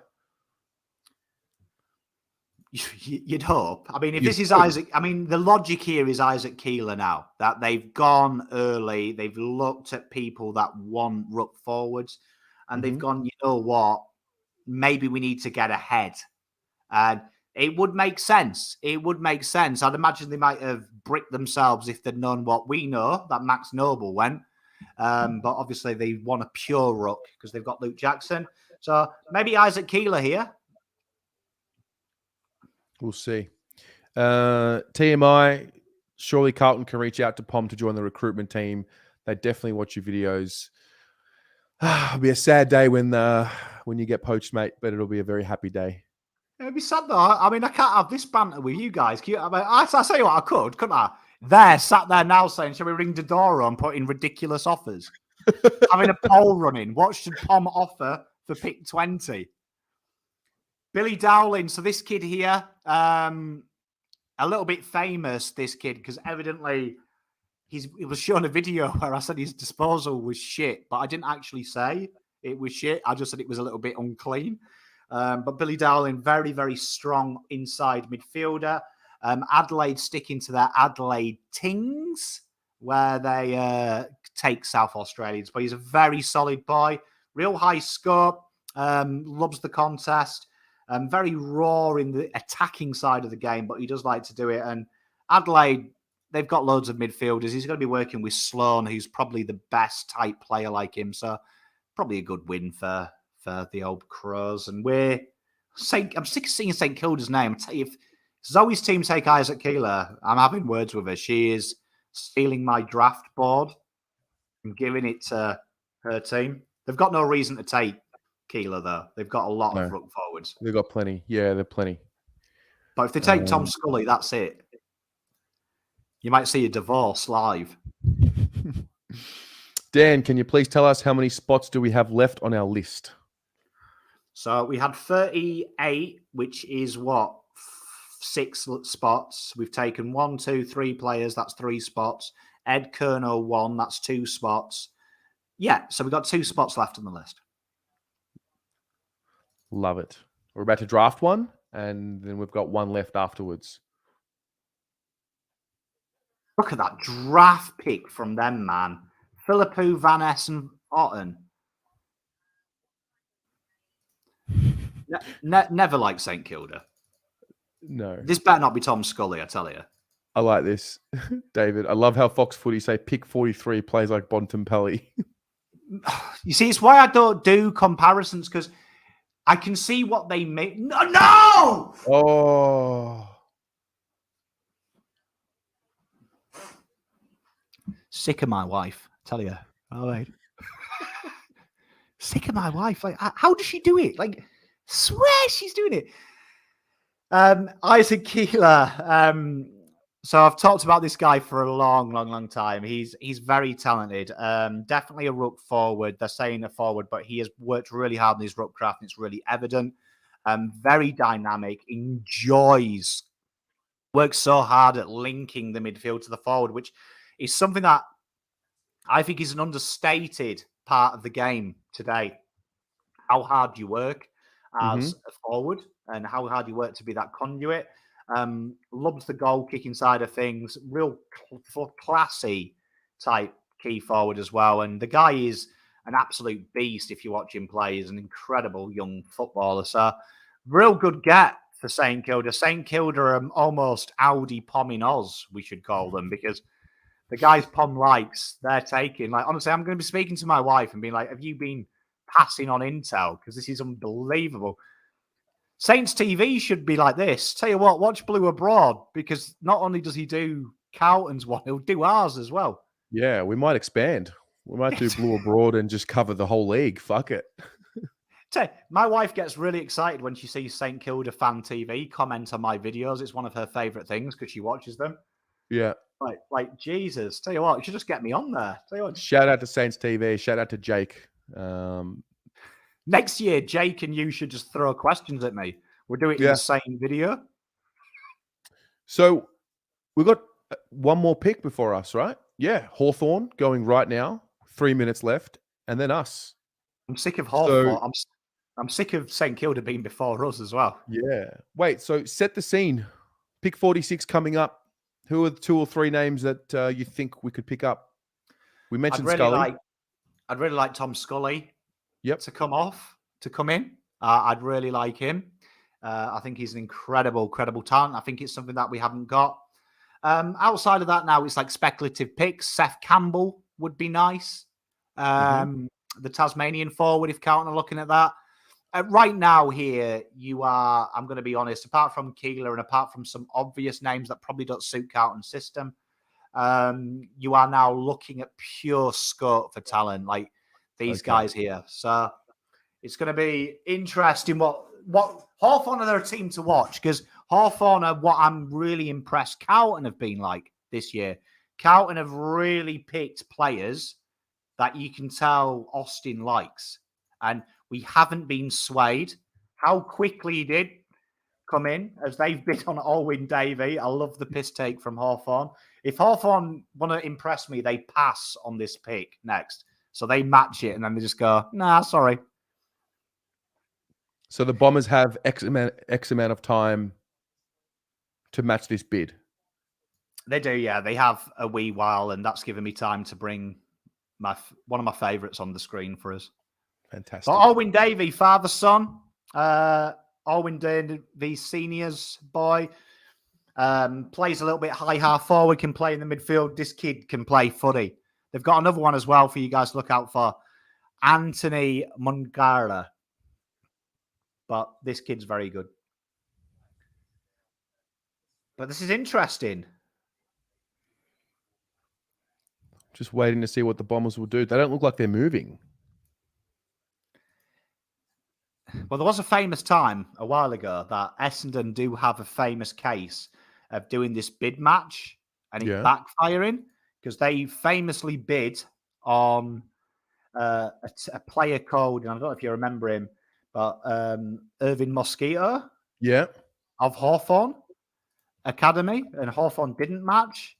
And they did go about 20 picks too early, and Hawthorn chose not to match, and he was promptly delisted without much song and dance a year later. So it does backfire on teams. It does backfire. I wonder if surely they won't throw it back. Essendon have to match this bid.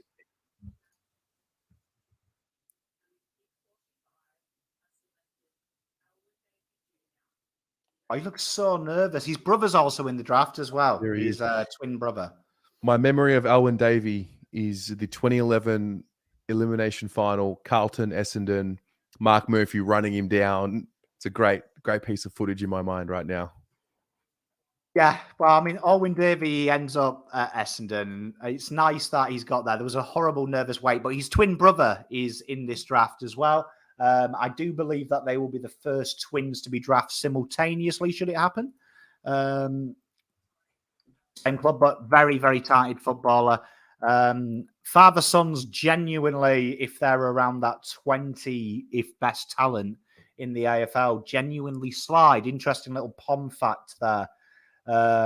So this kid here is probably a top 25 talent, to be fair. Really? I'm surprised no one put a bid in for him a bit earlier. He's got something about him. He's got a bit of nous. So good. I hate to do this because it's Essendon. Good pick by Essendon. It is a good pick. It's a good pick. It's a good pick. It's a good match. Yeah, and I'm very impressed Hawthorn went a little bit early as well. A little bit earlier than most people would. So they're just have testing the waters. Yeah, which they should. Mate, it's one of these things that annoys me about the AFL. People are too nice. Do you know what I mean? Like, I tell you what, I hate to say it, but if there was Harvey's son's there. So now if I'm Carlton, I'm bidding on Harvey's son, because if they say no, he's got real high ceiling. He's got a real high ceiling. And I offset it this way. Father sons, I don't think the pull is enough to stay at a club because your dad did. I really don't think there is. I think that's more of a fan's fictitious. Yeah. But would you want to be Jack Silvani? I wouldn't want to be Jack Silvani playing for Carlton from day one. I wouldn't mind trading to Carlton at 22, 23. But do you remember what it was like for Jack Silvani when he debuted? Yeah. Stephen, he was the best key defender. He used to go forward and kick 40. And I'm like, he's fucking 18 years old and he's picking his late 40s, the poor kid. So I think there's a lot of pressure. So I wouldn't mind, I think they miss a trick. I would be like pulling Alwyn Davey to one side before he nominates. Go, do you want to be Alwyn Davies' son at Essendon, round one? Them expecting you to be as good as him? Well, to be fair, Alwyn Davey, I mean, no disrespect to Alwyn Davey Sr., but I mean, he was all right. He wasn't like he was a solid contributor. He didn't have quite the gusto that a Silvani name carried, like it's not a massive shooter Phil compared to Silvani. Yeah, and you think of all the father sons like Nick Dacos, like Bugs Bell. Yeah, Nick Dacos is a special human being, though. Yeah. Special human being. But it's got a lot of pressure. But like looking here now, like going back onto Carlton and something exciting, like there's a lot of good players here. There's Blake Drury is a good one for us to think of as well, that not many people have talked about. He was mentioned a lot. Adam DeLoyer, Jake Walker, all my boys are there. Adam DeLoyer would be a good one. Would love to see the Hawks go to Cooper Harvey. Adam DeLoyer would be a great pick for Hawks. Jack O'Sullivan. Ooh, okay. I see you, Hawk fan. I see you. Why I was enjoying it, and I like the fact that they've done it. Jack O'Sullivan was heavily talked about as he based his game on Chad Wingard, and they've got him there as the pitcher, which turns me on. I was like, but again, this is Hawthorn. This is what Hawthorn do. Hawthorn are incredible at talent acquisition, and it's not talked about enough in the AFL. Like a lot of teams, I would love to have seen what would have happened with Carlton when you heard Ollie Hollands talk, and it was pretty much guaranteed Carlton were taking Ollie Hollands from hearing his interviews with us, pretty much stonewalled. He knew. That would say to me, I'd love to have known what would Carlton have done had Philippou been on the board. Because what I love about Hawthorn is they didn't flinch. They were 2 minutes and went, bang, Cam Mackenzie. They didn't even have the discussion. You saw as soon as it went Hawthorn on the clock, they were like, Cam Mackenzie, that's our pick. Love to know what other teams would have done in that situation, because Essendon had a big debate about it. Big debate. Just an interesting little thing. But that's what I've liked about Nick. He hasn't pissed about. You can tell he's got his targets. And he's very direct. Yeah, you said earlier, it's almost as if we know what we want. Yeah, and it's not a criticism of Sauce. I've never come on a Carlton show and criticise him. But it is a criticism, is it always felt like he was reacting to what was happening. Yeah. What I love about Nick, look, Nick's fucking chilled out, man. Like, Nick looks like he wants a cigar and a port, and he'd probably tell you about his favourite Sunday afternoon. Look, he's calm as cash. He's calm as. Can we just point out, is that a new sponsor, Quixote? I'm not familiar with them. The orange writing on the sleeve. Oh, yeah. Hey, Terry, you are incredibly observant. Mate. You said Quixote, and I was like, why the fuck have we got the Mars bar logo back on their arm? Yeah, mate. Yeah. So that's a little insight. What is Quixote? Does anybody know? What is Quixote? What's that sponsor? Hey, come on. Like, and they've got in a prominent position. It's a South Korean company. Oh, yeah? Oh, they make tractors. They make like... Shut up. Okay. Well, that would probably cater for about 4 of you in the audience there. They make tractors. What's an obscure thing? Obviously, I'm quite poor, and you can tell by my voice if you know people who are English. I don't come from a posh area. Fucking tractors, mate. Come on, I've never heard anyone say I need a tractor. Come on, Laura. Give me. If you say Tom Scully, I might. The pick is in with 2 minutes to spare. Who's it going to be? Just say Scully. Come on.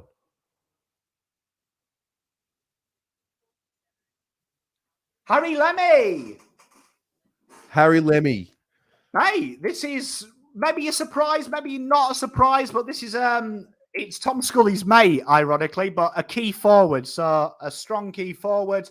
Both of them had a bit of a heads-to-head this year with their goal kicking. Both kicked an awful lot of goals at top flight level. A little bit more static than Tom. Doesn't work as high up the ground, but probably stronger in the goal square and really, really tough one-on-one. Probably a really good model for Harry. If you were going to model him on anyone, Tom Scully was more of the Mr. Kerno, where he's more of that Harry type. Interesting enough, towards the end, when they did get all their key forwards back, he did start to go down the back as a key defender and became a swingman, which is really interesting. So some knocks on him. He was very poor when he made the step up at national champs level. Didn't quite find the continuity, and Scully and co did overleap him at West Adelaide. But that's no knock on him. It might just be the type of player he is. But very interesting how this moves ahead for Carlton, because he is a very, very, very big footballer. Right. So this is like a project forward, regardless of if it was Scully. This is a kid that's just going to sit there now, and we know Harry and Charlie are at the beginning of the peak of their careers, so there's absolutely no pressure for Lemmy to play at all. No, and I think, like we talked about, what kind of players did we want? People were talking about a key defender, and then people were talking about they also wanted players like a key forward. You've got the best of both worlds here, because this guy, like I say, was retrained as a key defender because he has got very strong defensive craft. So I really, really like that pick. I do like that pick. I can understand it. It probably gives Carlton a real good 2 cracks at one cherry with that pick, because he did start to show signs as a defender at sample level. So I rate that pick. I would have preferred Scully, I'm going to be honest, just because he is definitely one thing. And Scully did displace Lemmy as the forward. But that being said, he is a forward and a defender. So it gives Carlton 2 cracks at resourcing that type of player. Right. So when you think about what's happened now, we would expect, do we expect not to use our next pick? It's going to be interesting. Like if Scully's available, if our next pick comes along, which is pick 57, and Scully's available, do you pick Scully as well? Or is that a little bit exuberant? No, not really, because like I say, I mean, like Harry Lemmy, like I say, finished his season down the back, started it up the front. I do think he was just unlucky. You look at the West Adelaide side, they've got about 5 key forwards as well. So there was heavy rotation. Towards the pointy end of the season, you could see their coach made a decision of what he wanted, and Lemmy started to go down the back more and did show some signs there. Did show some signs. There was some rumours he was going to get elevated. He never did, though. So I think for Carlton there, they might be done here. Do you know what I mean? I think that might be done, but I don't mind it. I don't mind it, to be honest. I've seen, honestly, I've been here a lot with Carlton's picks. There's a fuckload worse picks we've taken. We've not even in the top worse. 5. So we get a bona fide outside winger in Hollands. We get a key defender who we trade up for. We take we see an opportunity. We trade up to get Cohen. We take Binns, another winger, very quick player from all reports. And then we get a forward for the future. So we shore up that back depth. We shore up that forward depth. We shore up that wing spot. Mate, halas. The list is ready. Mate, the list is ready. And like Mate, you would expect now, like I say, that Carlton are going to have to burn a pick. So Carlton did, looking at what's left on here with our picks, they have allocated as a pick extra, which would suggest that Matty Owies is going to be elevated. Obviously, it depends what they do with the next pick, because if we rookie, because we've delisted Ed Kerner, so that's very important to understand. Ed Kerner at the moment is delisted by AFL rules. So Carlton have the option there that they kind of become delisted and then get rookied through the rookie draft, or Carlton could elevate him as a delisted free agent tomorrow if they wanted to, if they want to keep him on the senior list. I suspect Carlton will rookie him, so Carlton could take another pick here, and obviously the rookies count outside them picks. But they are going to have to burn one pick because the AFL rule is quite clear on this. To go rookie, to change your list catification, a pick must be burnt. So we have got one pick, but I don't think they'll use it. I'd imagine they'll pass it, and they'll keep that for PSD. But Joe Richards is on your screen. There's a few Collingwood fans in here, and I'd be doing you a disservice. We talked at length on here, and I do remember a few debates on Sweet Luke's show. People saying they'll take him pick 28, and I said that if you take him before pick 50, I think you've gone too early. Pick 48, motherfuckers. But this kid here, 20, he's a mature ager. He's been playing country football, and if you watch him play, he has torn it up. So a really good little pickup for them. Real good project. And this is where you are now. Project players. You want projects here, someone that you may hit and miss. So it's going to be a really interesting what the teams do. Richmond don't look really invested at the moment. I've got one guy there rearranging himself. Hand in his pants, mate. They've made this go down 4 minutes 50. Just pass the fucker. Just pass the pick. Don't fuck around. Yeah, I'm thinking as well with players like Cohen and even young Harry that we just drafted. So think about the situation of the team that we have right now. A key defender comes in and he's playing at training. He's playing on Harry Mackay, Charlie Curnow, right? The last, arguably two of the best 4-5 forwards in the league. Then on the other end, you've got Cohen. Cohen's going to be defending them. You've got Harry who's going to be learning off them, and then you've got Jacob Wiedering. Hang on, Caleb Smith. You've got Jacob Wiedering on the other end. So you look at where the list is at now. Like, we drafted these boys in 2015, and they now really lead the club. It's really cool to see. It's really cool to see what we've lived through. And I would say we're probably halfway through their careers now, maybe just a little bit over. I think what's really understated, and I want everyone at home just to play this game with me, just in your mind, think of the list and think of 2 players every position. I guarantee the players that are left after that exercise, which would be what? 2 of every position. That's what, it's almost a team. It's almost 18. Let's say 18 players.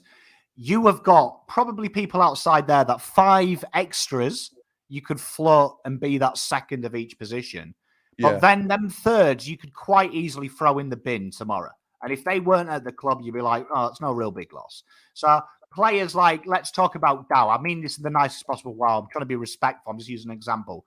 But Dow, if Dow wasn't on the list at Carlton right now and he retired tomorrow, you couldn't give a shit. You'd be like, oh, okay, cool. Well, we've got Walshy, we've got Kennedy. I've got these new kids. You'd be quite content in your thinking.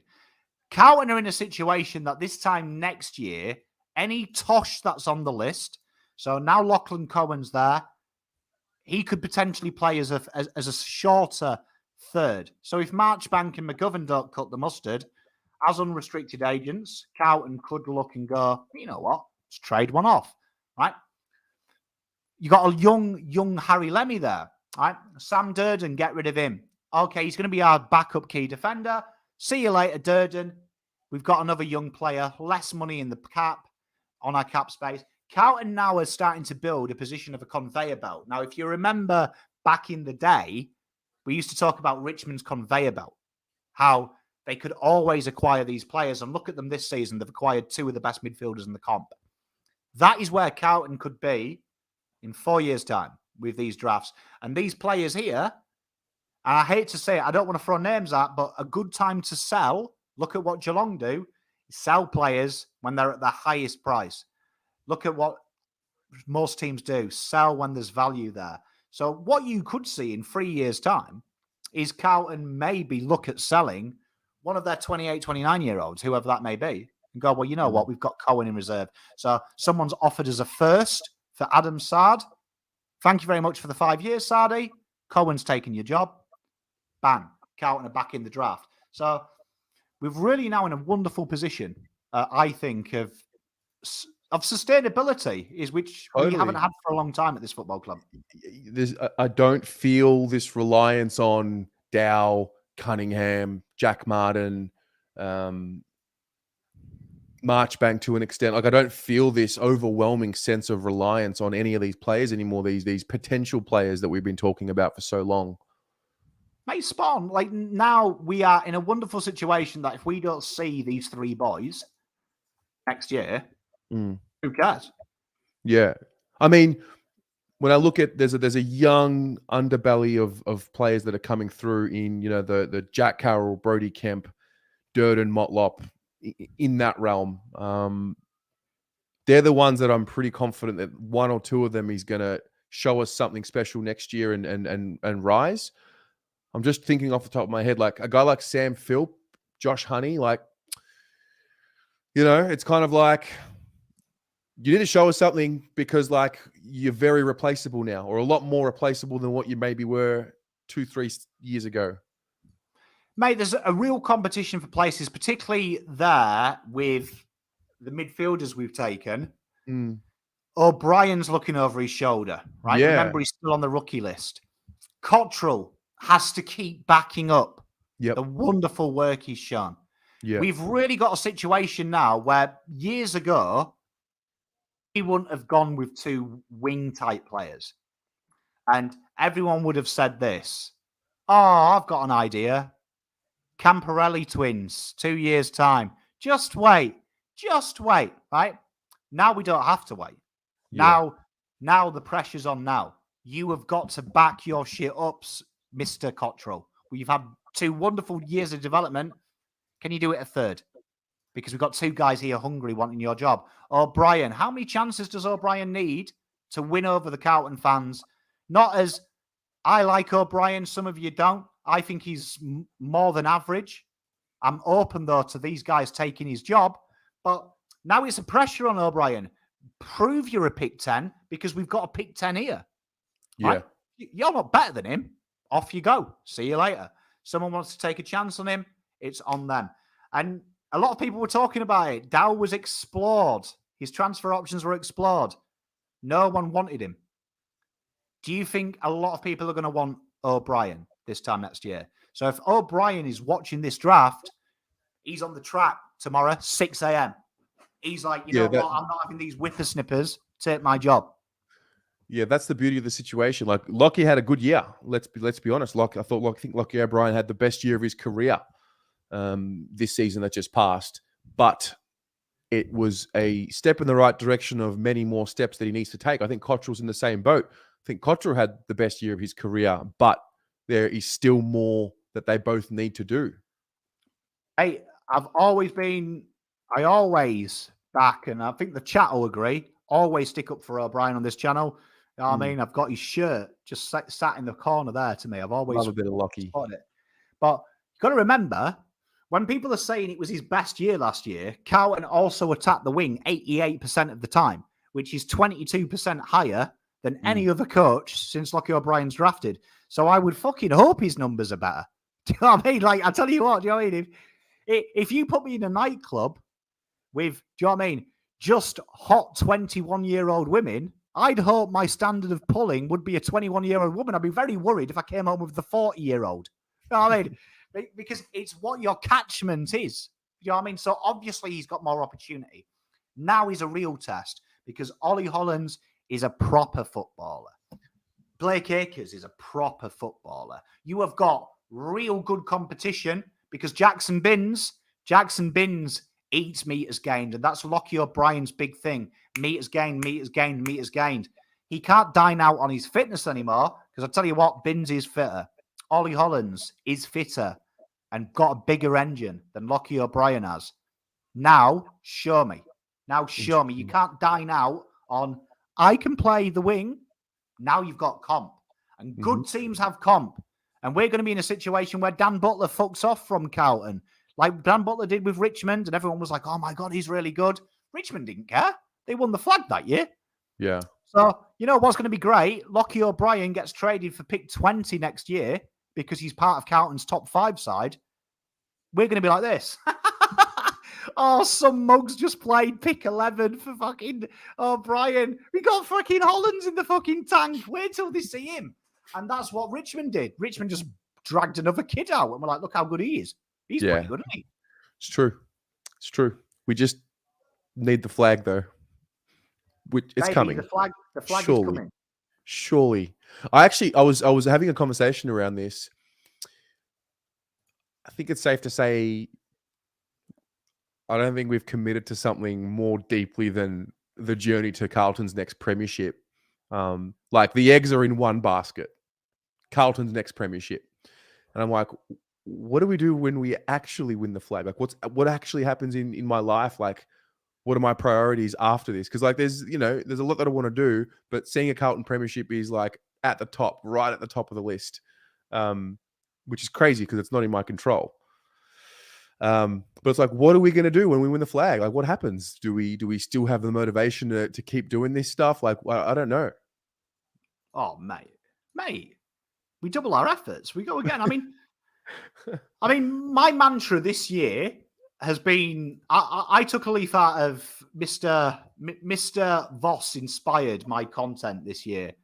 And it was all about get busy about getting better. So I thought, you know what? Fuck it. Last year, my draft content, in my opinion, was pretty good. Let's have a Philippou moment. It's pretty good. I don't think it was comparable. But then I was like, you know what? There's another level, though, to me. There's another level. And I need to get better because there's loads of young kids doing it and everyone's getting excited. Let's get it better. That's what we do as a group of people, as a fan base. When we win a flag, there isn't just 7 hosts of these shows. There's 32 hungry to present their own shows. Do you know what I mean? We have 4 shows now. When we win a flag, I want 30 shows. I want a morning breakfast, lunch, dinner, fucking dessert show. That's what we do. We get better. We get bigger and we get better. And that's what the club do as well. True. Lewis says we go back to back. You know it, baby. You know it. Yes. And there'll be one day, like where drafts aren't relevant. Oh. One day. Wow, it's so funny. It's so funny how much I still remember how much emphasis we were and really how desperate we were. The Cornelio situation, the Papley situation. God, we've come a long way.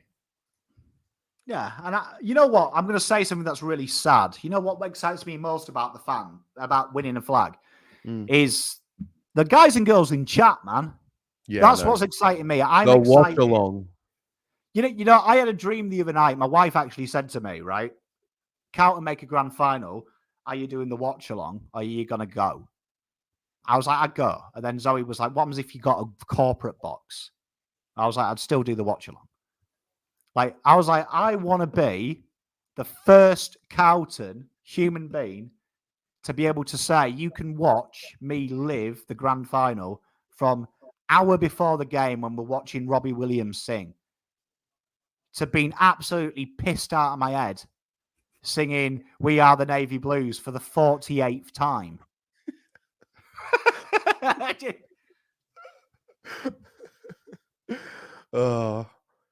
It's a crazy thought.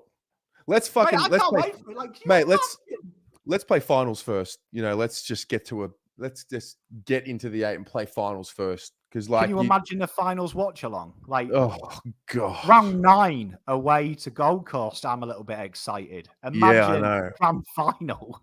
I know. I think that's one of the reasons why this year hurt so much, because it was there, like it was right in our hands. Like, not to bring up the past, and you got to move on from it, but mm,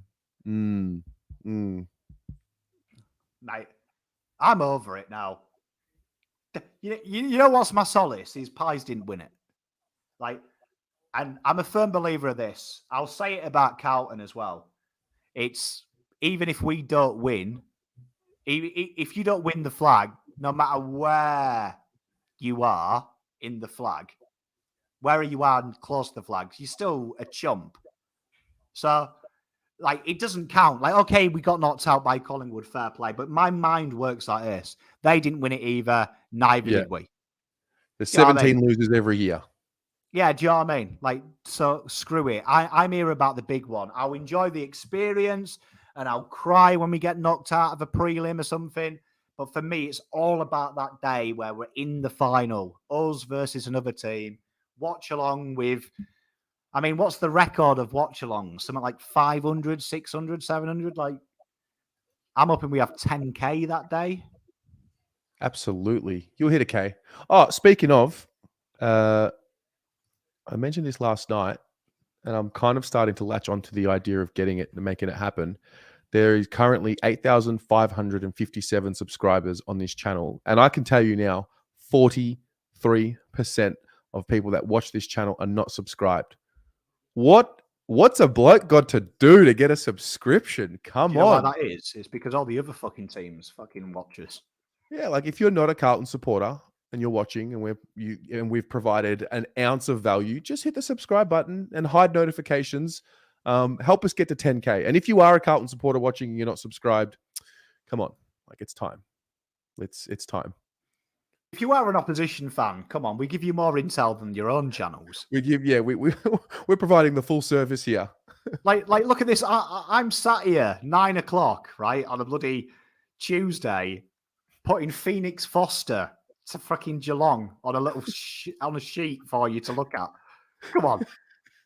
I mean, come on, people. What Bet Sweet Luke doesn't tell you about Carlton's draft picks the next couple of weeks. Tom Scully to Port Adelaide.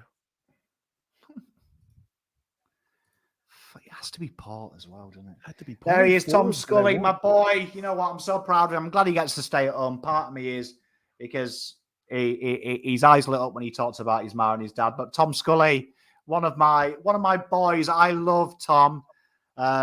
His idol is Charlie Dixon. He is a Port Adelaide super fan as well. Super fan of Port. So I'm really happy for him that he finds a home. Gutted he's not there. That question mark, though, there is proper sloppy AFL media. If you go back and watch that, his knock has been his competitiveness and his professionalism. He was really, really open in the interview that his professionalism's not as good as it should be. He was honest and said, do you know what I mean? But he's a young kid, man. Do you know what I mean? Like, tell you what, like, professionalism for me wasn't drinking the night before. I'd be like, pretty pro, mate. Charlie Curnow would know all about that. Yeah, well, I would have said professionalism was that. And then you speak to some of the other guys who are really professional and they're doing yoga and visualization classes the night before. Like, it's something that he's honest with and it's something that he's worked incredibly hard with. But a great, great young man. And honestly, it's the only time I'll say it because I'll forget when we play them round 7 and he's named to play and I'm like, waiter in, kill him. But best of luck to you, Tom, mate. Honestly, it was a privilege talking to you. Best of luck. Grumpy Old Man has become a YouTube member of the channel. Thank you very much. My boy. Yeah. Grumpy Old Man, I've seen him in the chats. Much love, mate. Honestly, welcome aboard, my friend. I'm glad you enjoy it.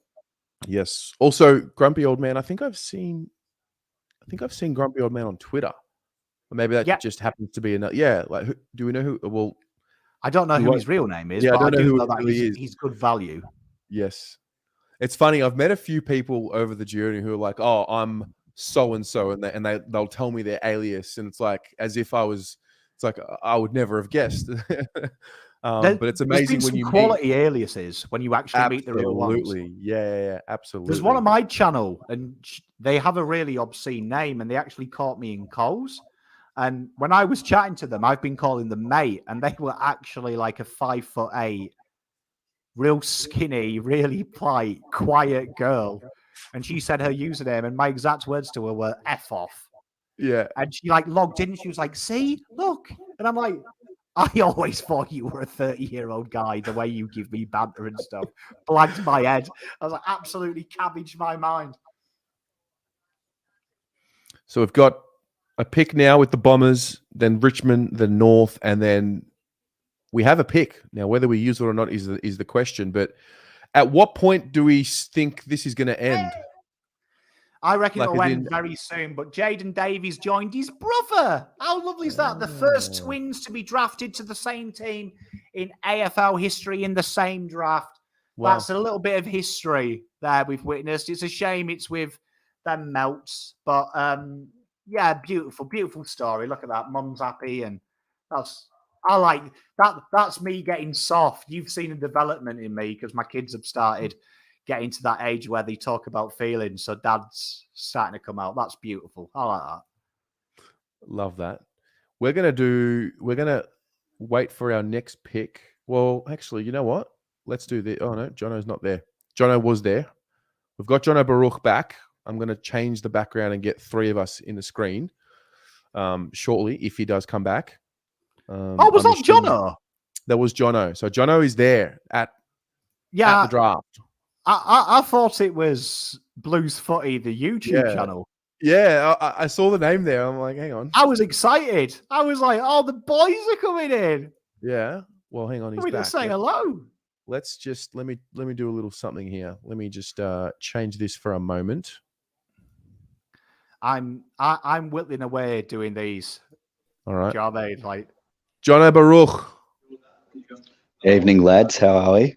Mate, we are having the time of our lives on the watch.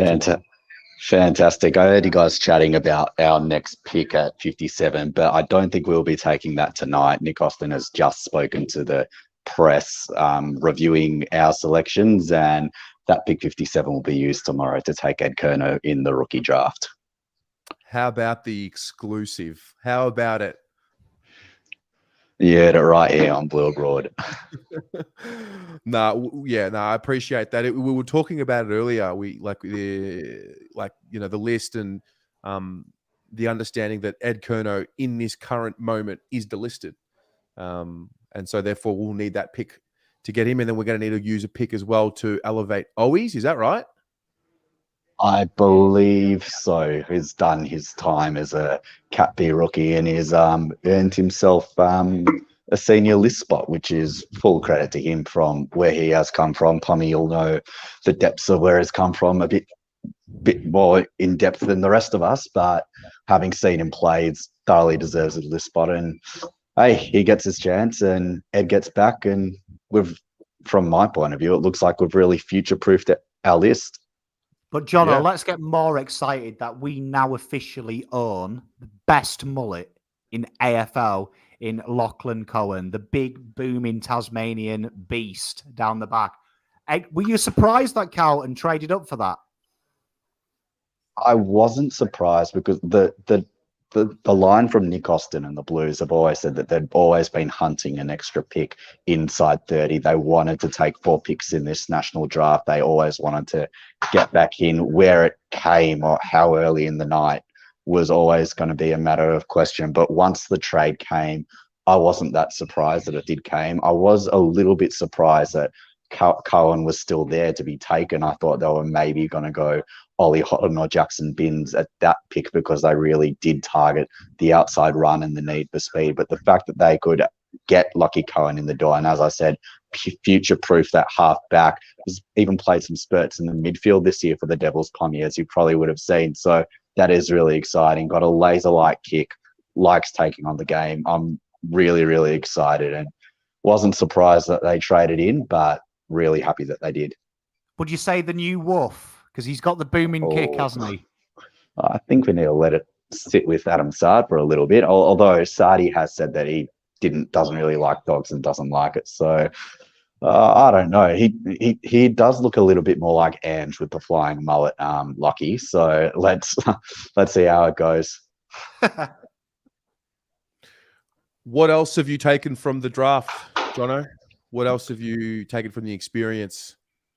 It's been interesting just being here watching everything as Richmond's pick is in and they're about to make their second pick of the night. I'll let you know who it is as soon as it flashes up on the screen here.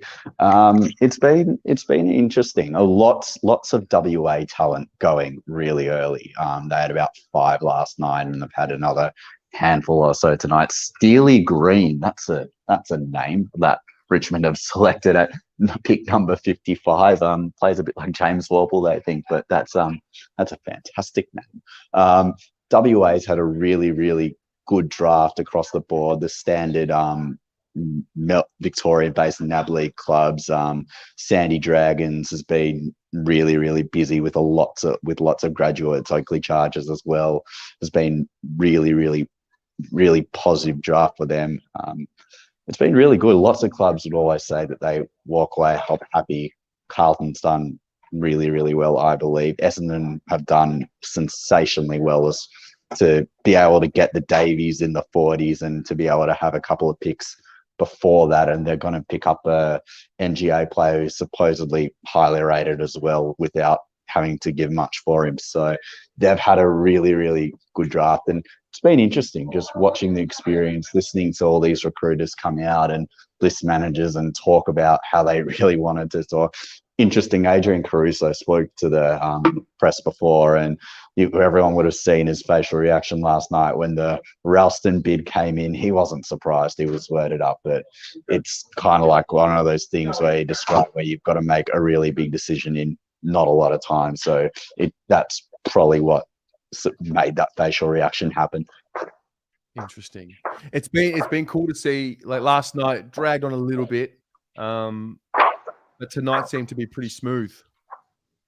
Yeah, a lot quicker than a lot of us anticipated. Really, we've been sitting out there, and the picks have really been flying in. So getting towards the back end of the draft now, I can't imagine there'll be too many picks after this. If North Melbourne's pick 56 is in, I'll let you know who they take as soon as they flash up on the board. I think this might be Cooper Harvey, the father-son. If it is, we can maybe say these guys have won the draft.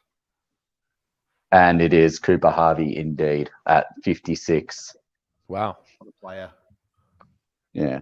So a very, very good draft as well for North Melbourne. And also interesting as well, there hasn't been a lot of trading, which I thought would have been a really big thing in this draft. One club that has been busy with the trading, though, was Hawthorn, who've taken 5 picks at this draft. But I suppose that's what you need to do when you gut your list that much in the trade period. Yeah. Well, from what I've been listening to, it seems like next year is going to be a bit better of a draft than this year. Pom, is that right? Or is it too early? They say it every year. They say it every year. It's literally the beauty is in the higher the holder in every draft. For me, a club like Carlton has no business being at the pointy end next year. Next year, it's taking best available and then gapping it and fixing any holes. I understand for teams like Gold Coast, the bottom 6, there's better key position players, but there's a lot of mids, and that's what I said. Once we targeted this year, the need to have a lot of picks next year dies from Carlton. So it's good. But Cooper Harvey, just quietly, I'd love to get Jono's thoughts on this. Their draft profile likeness is Tim Taranto. Yeah, it's a bit interesting. They do have a couple of rookie spots open. I wonder if Dad Brent's nominated for that rookie spot. Wouldn't that be something to have father and son play together? Obviously not going to happen, but it's fit enough. It's still running around in local footy. If I can, I might flip this camera around and give you a bit of a insight as to what's actually going on. So no, that doesn't want to work. So as you can see, I'm standing outside St Kilda's suite here. So they're around here. You go around, you got Sydney Swans and the West Coast Eagles over there, all in the suites here at Marvel Stadium. And then you come out here, you've got the working media area, you've got Fox Footy, you've got the stand-up, and then all the journos sort of sit behind that wall over there. So that's the setup we're working here with Marvel Stadium, and I reckon. Think he might be switching in from the 4G to the Wi-Fi. That wasn't me, was it? I was going to say, just as I pressed a button, I was like, whoops. He's done it again.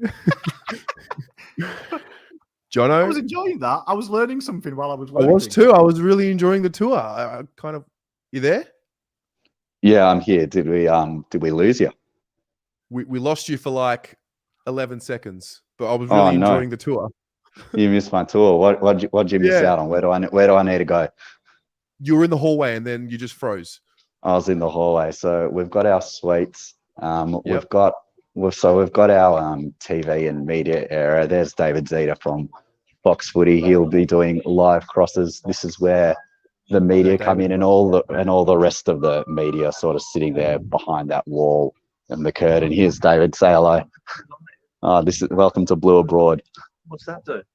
Is that a stream? Yeah, it's a live stream. Like Watch David, on. where you been, mate? Come on, mate. You gotta be with the times, mate. This is David jump. Hold on, I'm getting it all work. I'm going to interview. What do they want to know? Who's your steal of the draft? That's a good question. Ed Allen slipped a fair bit. I think Ed Allen slipped a lot. I'm surprised how late the bid came on Owen debut. But they're probably the two that stand out. I'm sure I've left a lot out. You put me off the spot here. I feel like a recruiter. Fair enough. And just one quick one. Yes. This is a Carlton YouTube watch along for the draft. Right, yeah. How do you think the Blues have done tonight? I think they've done quite well. They traded out their future second to bring in. I'm blanking on so many names tonight. One's like going win one ear and out the other. Cowan. Yes, Lockie Cowan. I just spoke to Nick Austin about it. So Lockie Cowan comes in. Clearly, they must have thought he slid a fair bit. I think they've done really well, to be honest. Bins, they've got some good players there. They wanted the speed and they wanted the extra picks, so I think they've done exactly what they wanted. They're laughing, mate. Beautiful. Premiership 2023. Thanks for joining. Oh dear, don't say that on here. There you go. Wow, David Zeta, mate, gonna need to get him up to speed. What does Blue Abroad do, mate? we only cover every single bit of detail that there is to cover for the Carlton Football Club. Well, there you go. You've made a new fan, and Corey Wagner's just found another AFL home in Fremantle, which is That's beautiful. a good story. A good story for him, and Gold Coast have just passed, so I think you're going to see a lot of that going on, which means I better get back to work. Jono, it has been a pleasure, mate. Thank you so much for joining us. No worries, boys. You, anytime. Love you too, Pom. Bye. Yeah, I know that. Imagine that as well. He goes and interviews a big part of AFL media, and he doesn't know who Carlton took. I feel mugged off. Has this background changed yet? Why hasn't it changed? Yeah, it has. Yet? It has? There's a new glitch on StreamYard. If you host, it doesn't change. It fucked me when I was doing my live stream last night. You're kidding. It looks so bad. Anyway. But I mean, there it is. He doesn't know who we are. You know what? No, I'm not happy with that. Not happy with that at all. What do they do? What do you reckon we do, mate? It's all right, Dave. I have no fucking idea who you are until I turned on the TV today, mate. So we are in the same boat, my friend. Oh, dear me. It's all good. What do they do? It's all good. It's all good. Do you know what I mean? But, I mean, let's go back to the draft. Corey Wagner has found another club, and I'm happy with this because this is going to be the tales of the draft. We want to see these older guys. These guys get second chances. Absolute sensational season for Port Melbourne, and gone to Freo. Interestingly, there's still Ethan Phillips as well there, who's been highly touted. But great to see him get a second crack at the AFL cherry because he's worked incredibly hard, highly touted as well for all the work he's done behind the scenes, working with the younger players. So Fremantle there, young list, bringing a guy that's got a bit of a story to tell. And you know what? I am a sucker for anyone who stars a man bun in 2022. Sucker for it. Tell you, sucker for it. Fair. I'm having some internet issues on my end, so don't mind me. That's all right. But it's going to be interesting. And then obviously tomorrow, for those who care, who do care. He's the last day of the rookie and stuff like that. So you may see people like Liam Stocker get a second chance for a club. We're obviously tied to Edward Kerner. So exciting times. Very much so. Very much so. I wonder how many more picks are actually going to be used from now. Probably not many, because most of them are passing. So they're all passing. Like we had already passed. We didn't. It wasn't like an announcement. Like you just kind of like, hang on. So West Coast Eagles have taken Noah Long.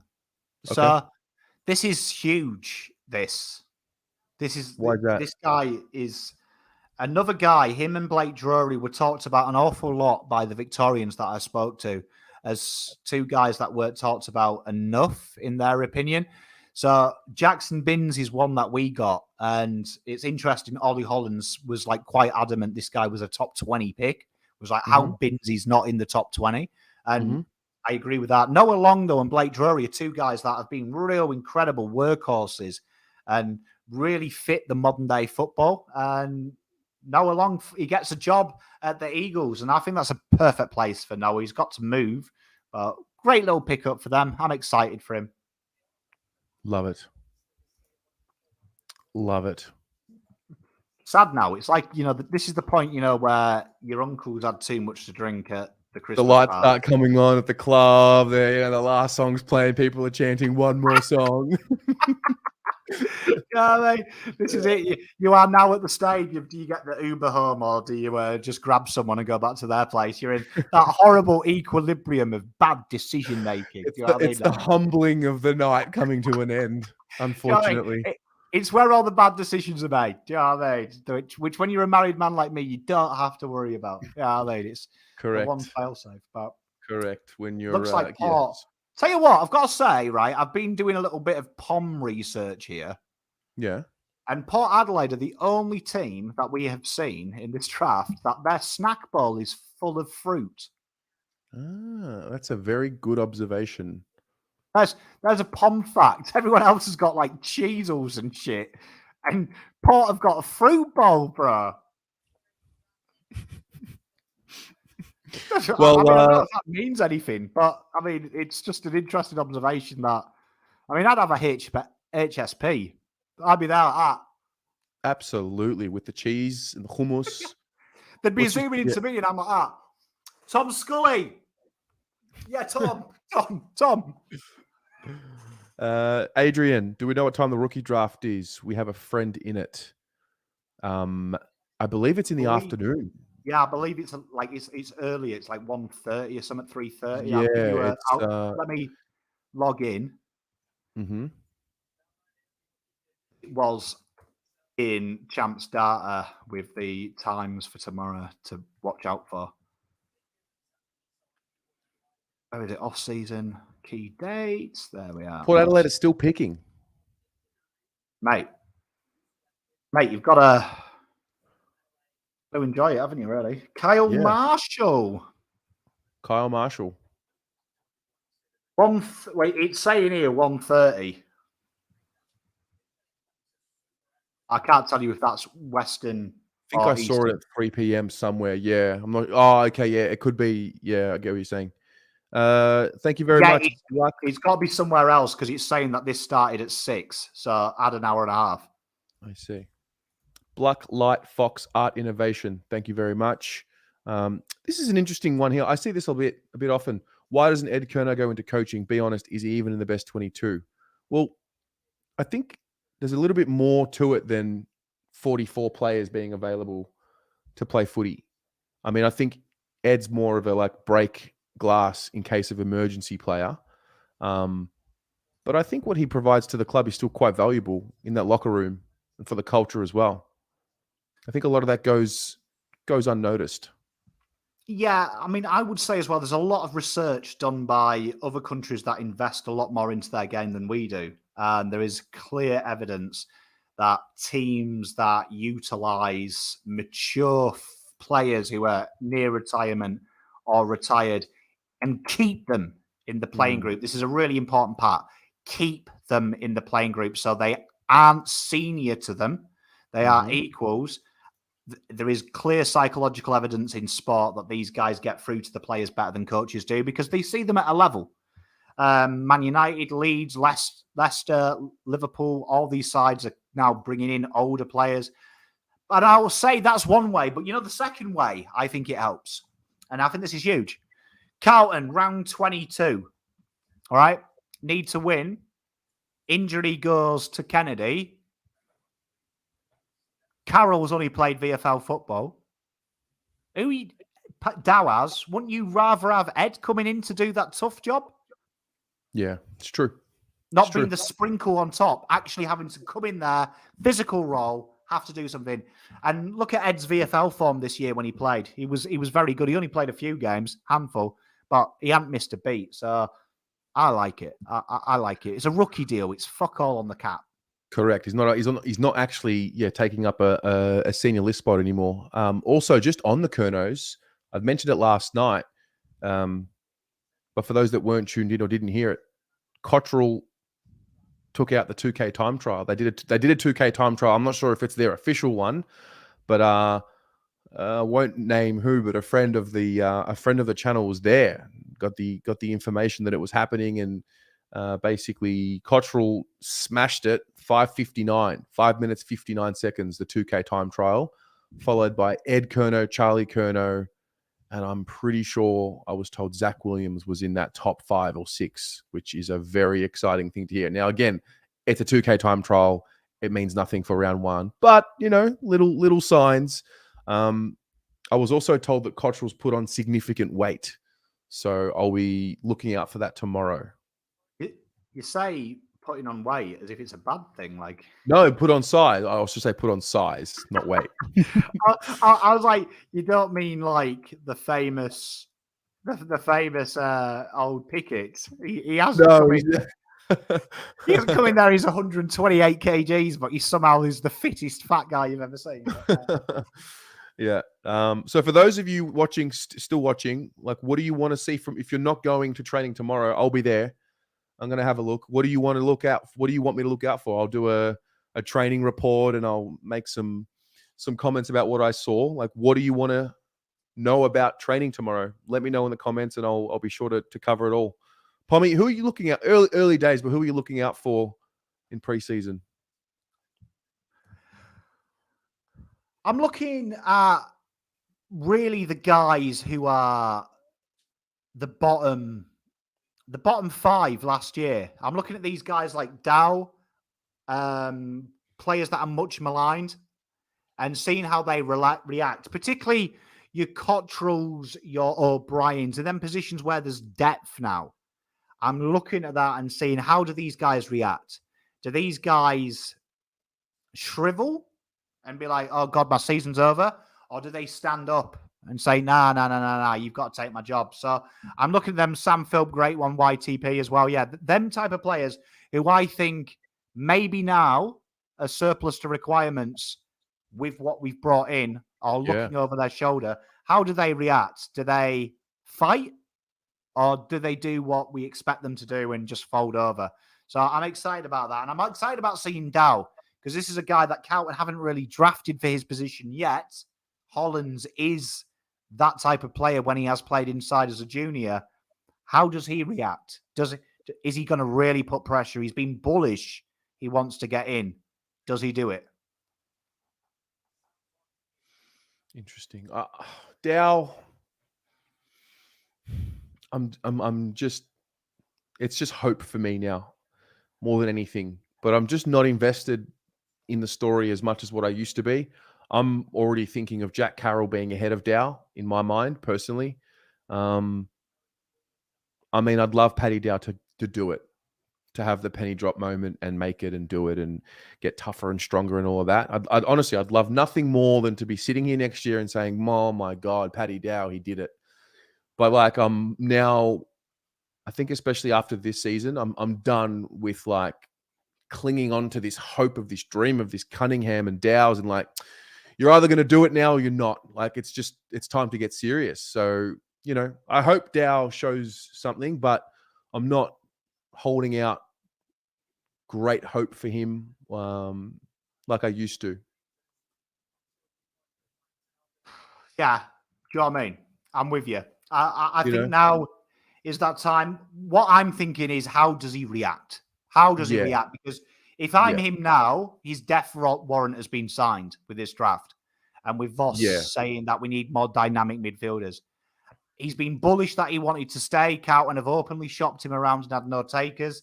You would say he's seriously staring down the barrel of the Stocker treatment, that he's hoping he gets rookied. And it's quite interesting. The teams that were rookieing him have gone similar type players as well in this draft. So a little bit of pressure on Stocker. Will he get signed next year? I'm hoping he does it, but that is huge for him. And you're going to see it now. You're going to see character from him. You're going to see character. But there's loads. Like, the names here are brilliant. Mitch McGovern, can he stay fit? Marchbank, can he stay fit?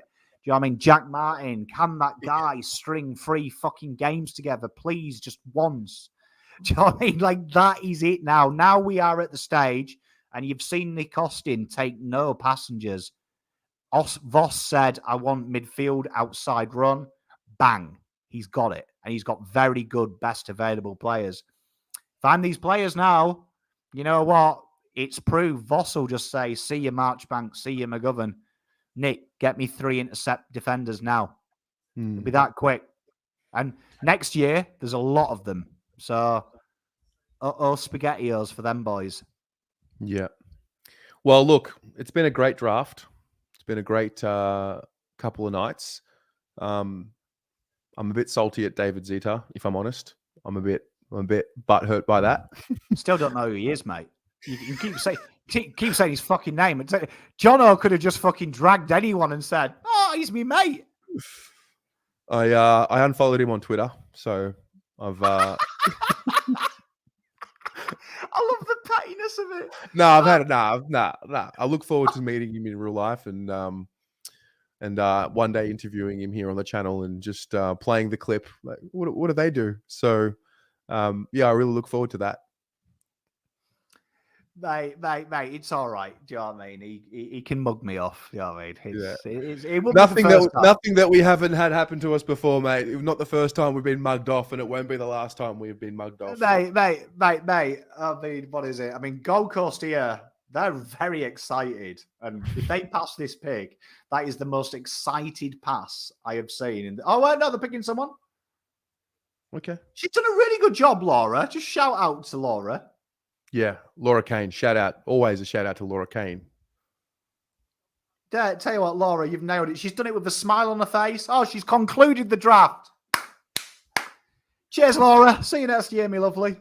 Thanks, Lawsy.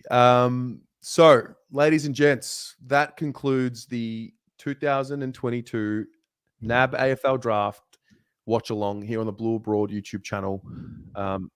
Hope you enjoyed it. I'm sure you enjoyed it, whether you're a Carlton fan or not. Pommy, spoke to you last night, mate. I say it every year. It's remarkable. Not only the work that you put in, the research that you put in, but the amount of times you actually get it right is fascinating. It's been cool to see you do this every year, and the pressure's on. You got to do it again next year. I'd like to thank Carlton Football Club for giving me a good pick to work with as well, because last year's was hard because I was throwing darts. But no, honestly, it's a pleasure. Honestly, it's all done at love. It's all done at love, and there's a lot of effort that goes into it, as you all know. But honestly, it's worthwhile. If one of you enjoys it, that was the aim day one with Terry. And I think about one person enjoyed it. Terry was probably the only person who enjoyed it. And now, do you know what I mean? We've had, 350? There was 400, 500 of you yesterday. Mate, honestly, it's my pleasure. And honestly, it's great to see. And get down tomorrow. Hopefully you see these boys. I'm telling you, they're very special sorts. And just remember, they're Blue Abroad boys. I always see our drafts because it's probably the first place you've really heard of them. We'll be rooting for him. And give Lachlan Cohen a bit of love. Tell him as well not to cut his hair. I love that mullet. I want to see that mullet all the time. Absolutely. Don't forget to like and subscribe to the channel. And we'll see you throughout the week. Keep tabs on Pommy and Oz as well throughout the week. Bye for now. Go Blues. Go Blues.